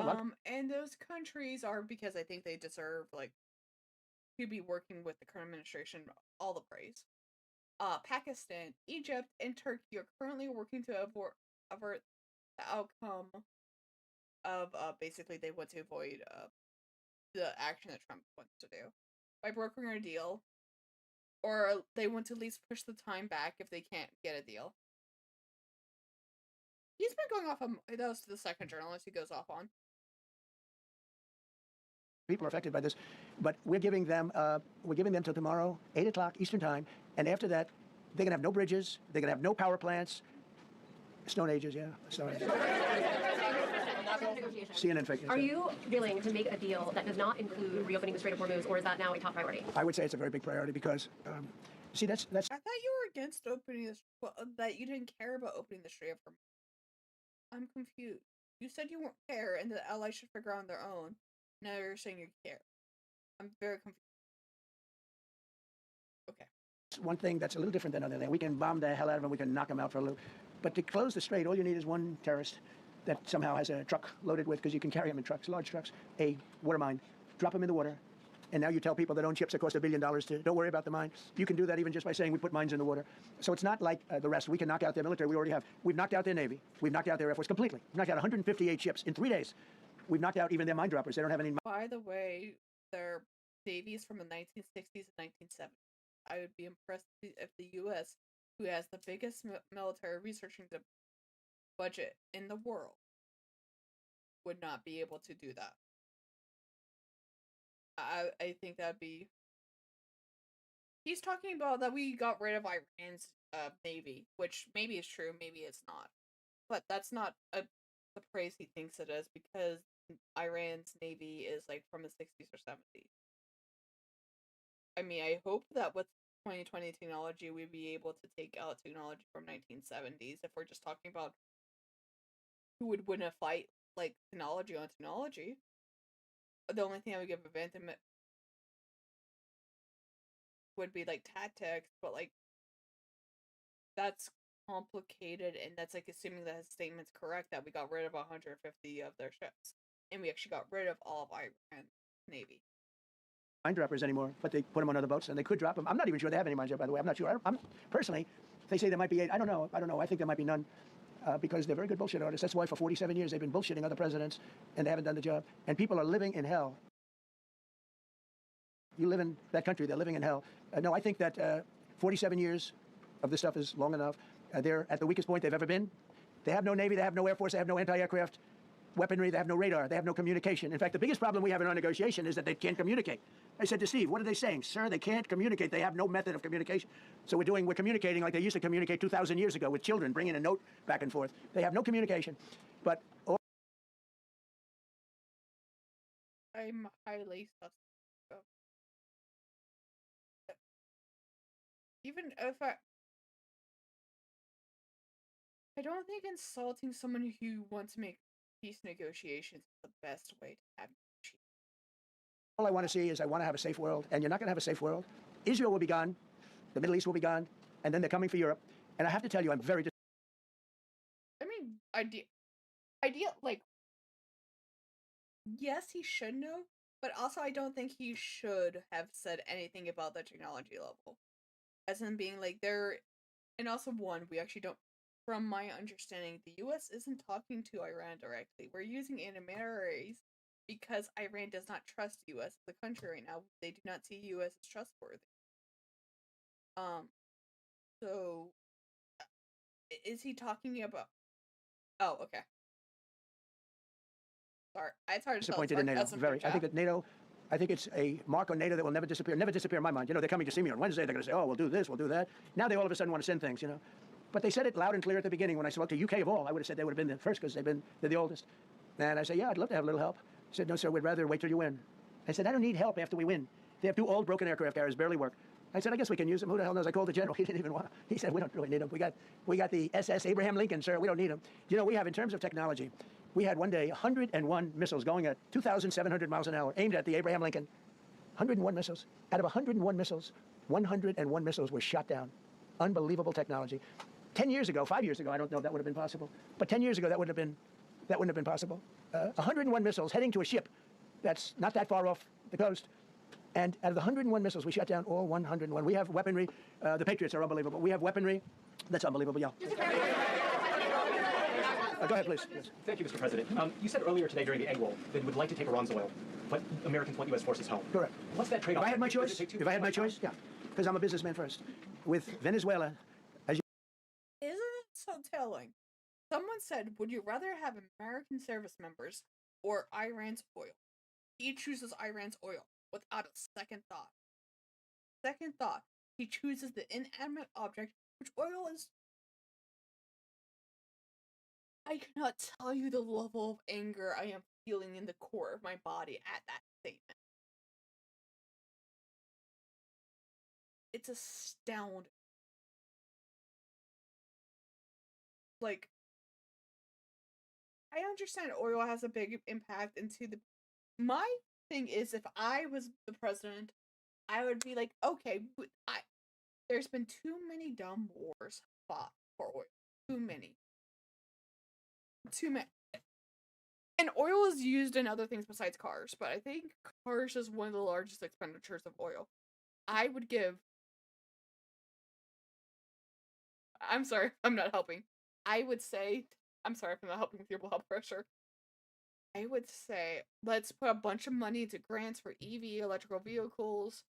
That actually does remind me. I do want to. Well, we put a bunch of money into EV, making fire. Like, we went to go to hybrids. That's fine. I understand that the trade-off is EVs. They're not very good for long distance. I understand that. And what the fudge happened? Going back 1 week. Why is it stabilized?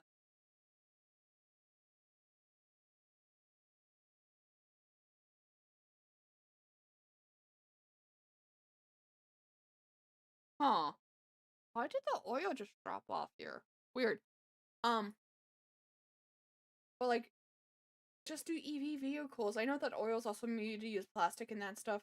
I would pay major grants if we find a way to recycle plastic itself, because currently, from my understanding, plastic cannot be recycled. Or, like, maybe it's just a very high energy focused recycling.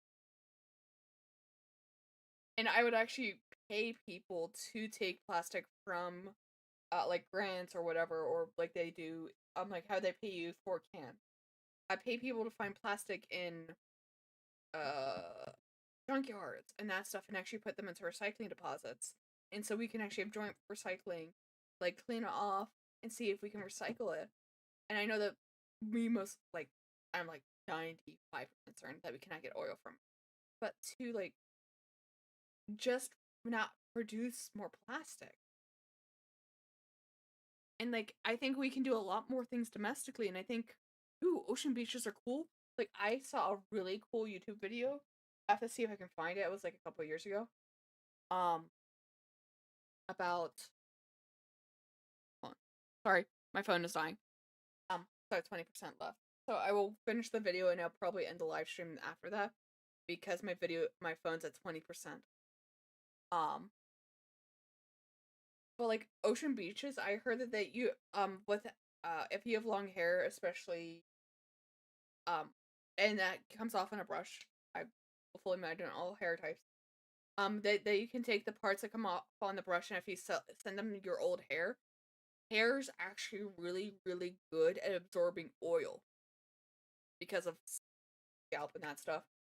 And so they actually take your old hair and make it into like a giant mat, and it's supposed to be really, really good. Also, I don't think I'll get to it today. But the other story I did want to report on is Trump just opened rejoining. There's two companies that were separated because of the BP oil spill in 2010. Trump is allowing them to merge again, and he is reorganizing things. So there's basically commerce is now with the EPA, like regulation wise. They're now merged. Those are merging again. Obama divided them because he thought they had conflicting missions, which they do. So, but Trump is merging them again, allowing the rejoining of oil drill those places, and he wants to increase oiling around our shores again. And the two companies that were divided were actually the ones who caused the BP oil spill. Well, the merged version of them. You know, the war was over in about 45 minutes. And we have great people running Venezuela, very good people. I mean, the relationship is good. And we are a partner with Venezuela. And we've taken hundreds of millions of barrels, hundreds of millions. Over 100 million barrels already is in Houston, refined and out. And paid for that war many, many times over, many times. You know, the old days, to the victim. Okay? You know that. To the winner belong the spoils, go the spoils. And I've said, why don't we use it? To the victor. Well, there's rumors he'll be the AG, but like it's a strong likelihood that he is. Go the spoils. And we haven't had that in this country probably in 100 years. Because even he's doing. So we'll see what happens with that. The Second World War. You look at the Second World War. We didn't have it with the Second World War. We helped rebuild all those countries. We rebuilt Germany. How about Germany telling us that, well, it's not their war. We had nothing to do with it. They wanted me to go and tell them everything I was doing. We didn't know anything about it. Well, if I would have told them, they would have leaked it, and we wouldn't have been nearly as successful, possibly, right? But to the victor. Why are you treating other world leaders as their children? I think the other world leaders know the idea of secrets and military secrets. Why do you think the German military or government would leak? There is no proof of that. But like this is such an insulting statement to Germany. And like again, the whole entire helping them rebuild after. That's a complicated statement. It was a it was for multiple reasons why we helped. One, because of two. I don't like using the word reprogram, but that's the word I can think of. Re-educate them. There we go. Re-educate them because of how much propaganda they got during the Nazi regime. And so it's a double thing to help. In theory, I'm not saying the deprogramming helped, but like also we only tried for 10 years. So like that's a complicated thing. I'm not saying it would work. I don't know enough about it to argue either way. But we also took some of Nazi scientists and put them in our space program for that. So we got benefit there too. Belong the spoils. So we haven't heard that in, I think, maybe hundreds of years. Now with Venezuela, and just so you understand, the people of Venezuela, they say if I ran for president of Venezuela, I'm polling higher than anybody has ever polled in Venezuela. So after I'm finished with this, I can go to Venezuela. I will quickly learn Spanish. It won't take too long. I'm good at language. And I will go to Venezuela. I'm going to run for president. Hold on, my brain broke. Okay. You want to now become the Venezuela president? Okay. And you think that it's going to be easier to learn Spanish? And you're good at language, but you've only shown proficiency at 1. And you're good at language. No, I'm repeating it because my brain's having a hard time understanding or recognizing that fact. I'm sorry. I didn't mean to repeat it so much. My brain just is very confused. But we're very happy with the president-elect that we have right now. The people that are running it. If you remember Bush with Iraq, they fired the generals, they fired the police, they fired the people that worked in their equivalent of the White House. They fired everybody. And you know what they had? They had a mess. And you know what happened? ISIS formed. Those generals and those soldiers got together. The police got together. They all got together. They formed ISIS. Not going to happen with us. So Venezuela's been an incredible situation. We went in. We were very successful. Military power like nobody's ever seen. The general, Venezuelan general said, I was on that site. I said, I've never seen ferocity like that. I've been doing this for 40 years. He said, I've never seen it. They hit us from 17 different, they were all set. They saw that big, beautiful aircraft carrier, the Ford in that case. I'm not going to, some of us, his English is not the best. I'm not going to pick on him like too much on that because my English is not the best. But like, I will only say you're good at languages if you've learned a couple. Or you have a deep understanding of like your own native tongue. I don't have, like majority of people just don't have the multiple languages maybe. But native. And planes were pouring off at 1 o'clock in the morning. So typically when you see that late at night, you know, you could be in trouble, right? And we were all ready. They had their equipment. It was Russian. And they had Chinese equipment. It was all set. They were going to give us a fight. He said, and then they came. And they came at speeds like we've never seen. And they came at 17 different angles. The general and his people, that was a lot of angles. They hit him from every angle. He said, we knew it was over in 3 minutes. We were waiting for them. Their equipment didn't work. And there's a reason it didn't work. Someday we'll explain that to people. They pressed the button. Nothing happened. They pressed it again and again. Nothing happened. And he said, we knew this whole thing was over in 3 minutes. We've never seen any, he used the word ferocity. The ferocity of these planes from 17 different angles. And it was over. They went inside. And remember, that was on a military base with thousands of soldiers. And those soldiers looked and they said, get the hell out of here. Thousands. We didn't have thousands. We had like 200 people. So we have a great military. And I'll tell you what, somehow this rescue captured the world's attention. More so than normally. You're talking about 2 people. But this rescue captured the world's attention. But we did it in Venezuela. That was amazing. And now we have a very bad man in prison and going to trial. I mean, he released, aside from the drugs, which he was terrible, Maduro released hundreds of thousands of people from jails into our country. Drug dealers, murderers, the worst people in the world were released into our country because we had a stupid president who probably didn't know. And we had a border czar who never went to the border and never once called. Okay, that's like that was like 2 strikes for 1 there. First off, 1, former Vice President Kamala Harris was never the border czar. You gave her that title for whatever reason you wanted, just because she compete with the fans, I guess. And the other part of it is she went to the country's other governments, like Mexico's government and other, trying to slow the flow down to the border, and that's how she dealt with the border issues, and she did actually visit the border itself twice. So you were wrong on 2 counts for former Vice President Kamala Harris alone. Our great Border Patrol agents, right? Not once, Kamala. She never called the Border Patrol. She never said, how are we doing? I used to call the Border Patrol guys every day. You can ask them, Paul, ask any one of them. Brandon, ask them all the time, how are we doing? How are we doing? And we now, I'm proud to say, have a totally sealed border. 9 months, nobody is coming through our border. And nobody even tries because they know they're not going to get through. So we don't have caravans anymore. So I have video proof that that's not true. I literally can look up videos People are just using the ladders. And you also spent a bunch of money painting the border wall black because you think that Kristi Noem did, not accused Trump of doing that. Kristi Noem, I did that on a horrible open. Maybe one or two more and we'll be done. Mr. President, are you allowed to, or are you willing to end this conflict with Iran charging tolls for passage through the strait? Us charging tolls? Iran. What about us charging tolls? Is that something you're considering? I'd rather do that than let them have them. Right? Why shouldn't we? We're the winner. We won.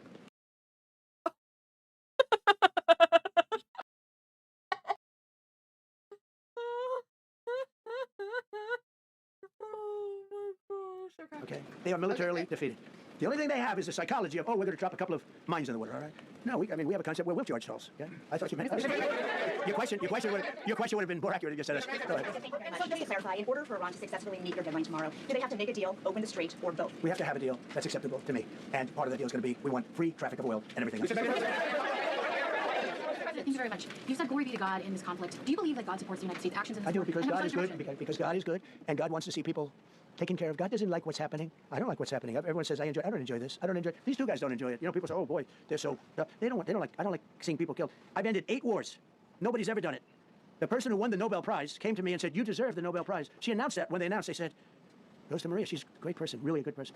She said, no, this is ridiculous. Wow, They gave me the Nobel Prize. He was able to admit that a woman could actually get a Nobel Prize. Impressed. Thank you.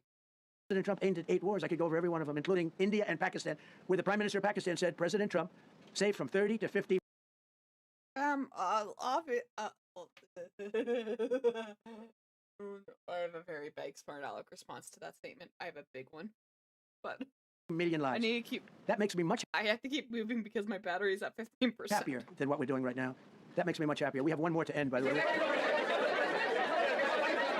He hasn't even been one single war he won. That's not even a truth. Like, ask him to list the wars he's ended. Please. I am begging him. What 8 wars? And you can even ask his allies. Like, sorry, not his allies, his fans or his base. What 8 wars did Trump ended? I would be impressed if they can name one. Active conflict. Okay, that's a bit harsh. I think you can name 2 active. Today in your Truth Social, you called the Iranians crazy bastards. True. What is your response to critics who say that... I don't care about critics. What is your response to critics who say that it is your mental health that should perhaps be examined as this war continues? I haven't heard that. But if that's the case, you're going to have more people like me, because our country was being ripped off on trade, on everything, for many years until I came along. So if that's the case, you're going to have more people. Josh, you go ahead. You said that very little is off limits in Iran as far as targeting, including power plants, bridges, you've mentioned those. Very little is off limits. Are there certain kinds of civilian targets, though? I'm thinking schools, I don't want to tell you that. I don't want to tell you that. We have... How can you not... Like, even, like, I think schools, hospital, churches, other religious buildings. I said churches because they use the word God here, and I'm presuming the Christian God from their language. But, like, should all be safe havens. That is the understanding that they should be safe havens. Okay. We have a plan, because of the power of our military, where every bridge in Iran will be decimated by 12 o'clock tomorrow night, where every power plant in Iran will be out of business, burning, exploding, and never to be used again. I mean, complete demolition by 12 o'clock. And it'll happen over a period of 4 hours if we wanted to. We don't want that to happen. We may even get involved with helping them rebuild their nation. And you know what? If that's the case, the last thing we want to do is start with power plants, which are among the most expensive things, and bridges. You saw the bridge one. We were very close to a deal. And then I got to go. Your statement denied itself. You don't want to go after power plants because they're hard, like, expensive to fix. I agree with that logic.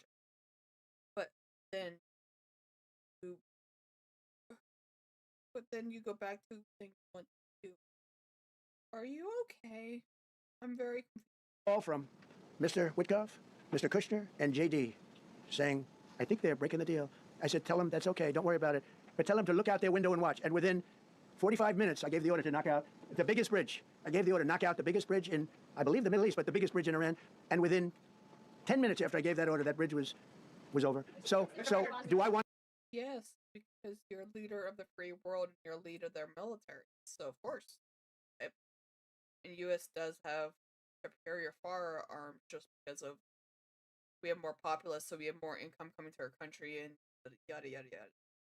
To do that? No. Do I want to destroy their infrastructure? No. It will take them 100 years to rebuild. Right now, if we left today, it would take them 20 years to rebuild their country, and it would never be as good as it was. And the only way You said 100, then 20 within 30 seconds of each other.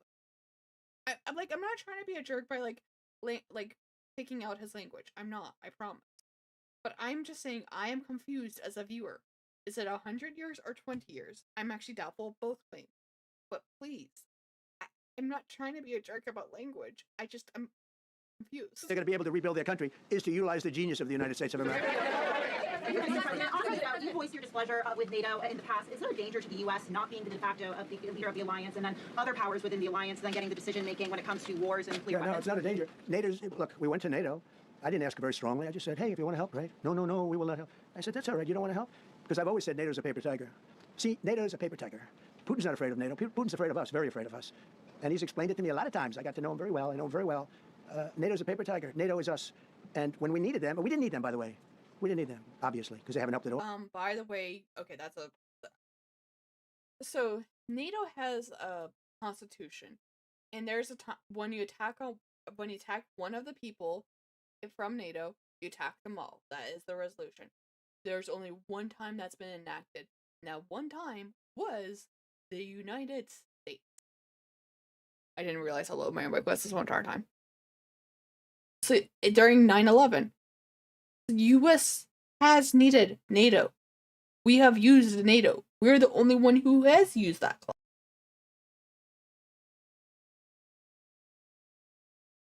I didn't mean to blast it. Okay, there we go. Just the opposite. They've actually gone out of their way not to help. They didn't even want to give us landing strips. Think of it. And it's not just NATO. You know who else didn't help us? South Korea didn't help us. You know who else didn't help us? Australia didn't help us. You know who else didn't help us? I mean, South Korea's investigating us right now because of what we did to their plant in U.S. Japan. We've got 50,000 soldiers in Japan to protect them from North Korea. We have 45,000 soldiers in South Korea.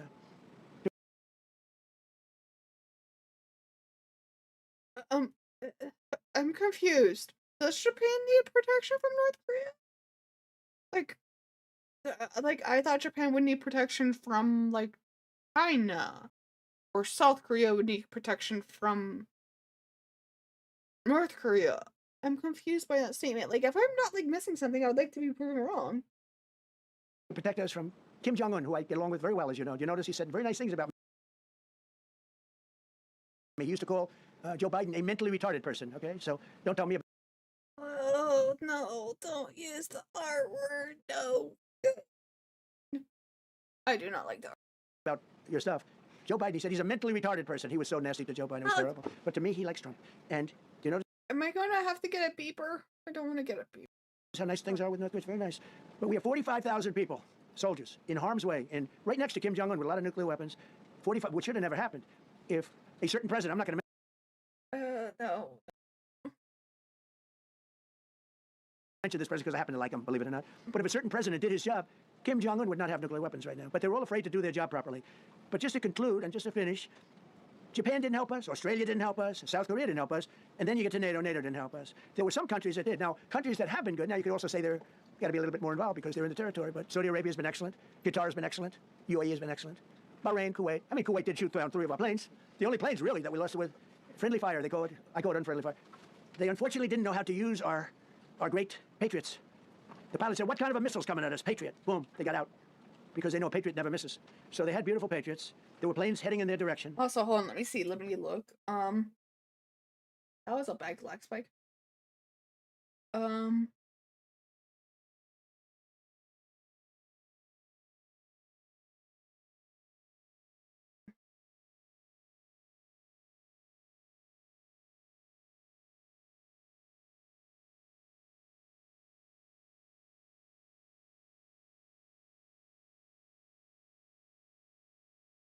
1994 is when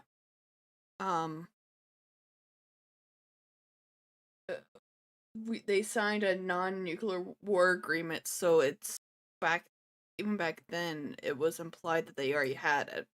So like that's not even okay. Unfortunately, they decided to shoot those planes. They were our planes. So NATO is a paper tiger.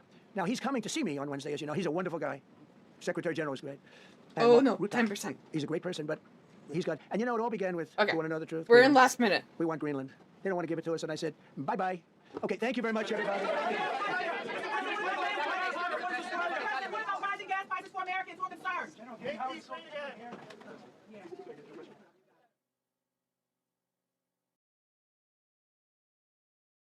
Okay, I'm going to go to the other view.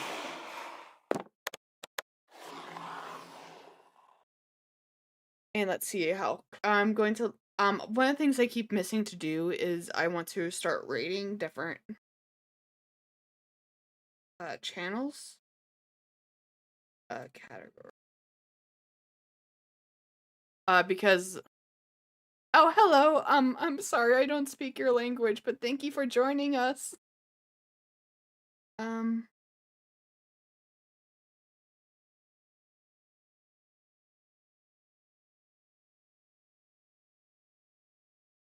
And let me see. I'm just trying to. Oh, I recognize myself.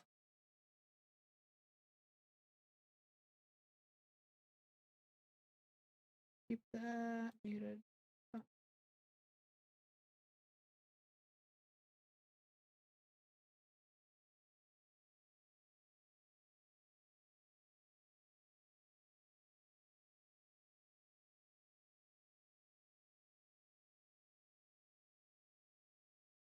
And there we go.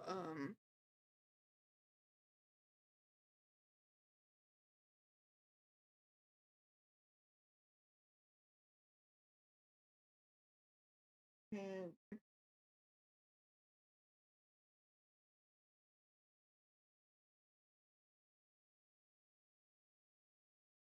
let me see if I can find one.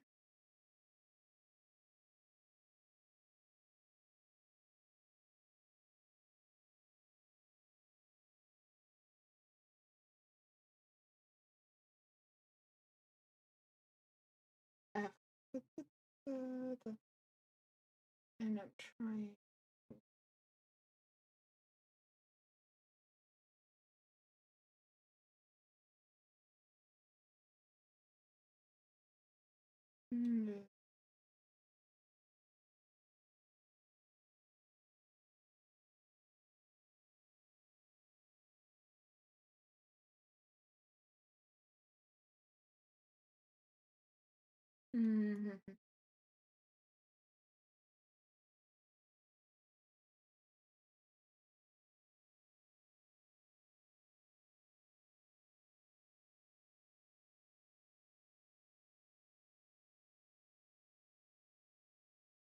Oh, that's intriguing.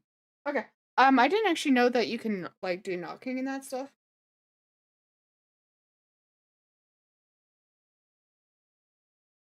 So I'm gonna try and do this channel.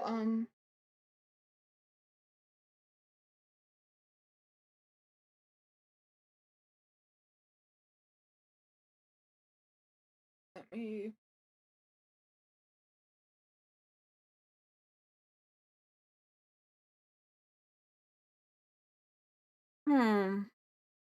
Do you want to do politics or do you want to go into a normal show?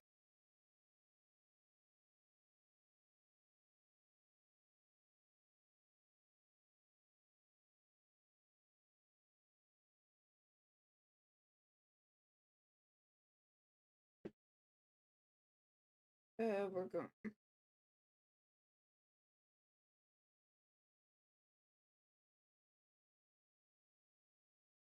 We're just gonna do that one because I know the creator. So yeah, I'm gonna do a raid. Thank you for everyone who joins me. If you join along with the raid, you'll get bonus points or sparkles next time you can use in chat. But thank you for everyone who joined me on the stream.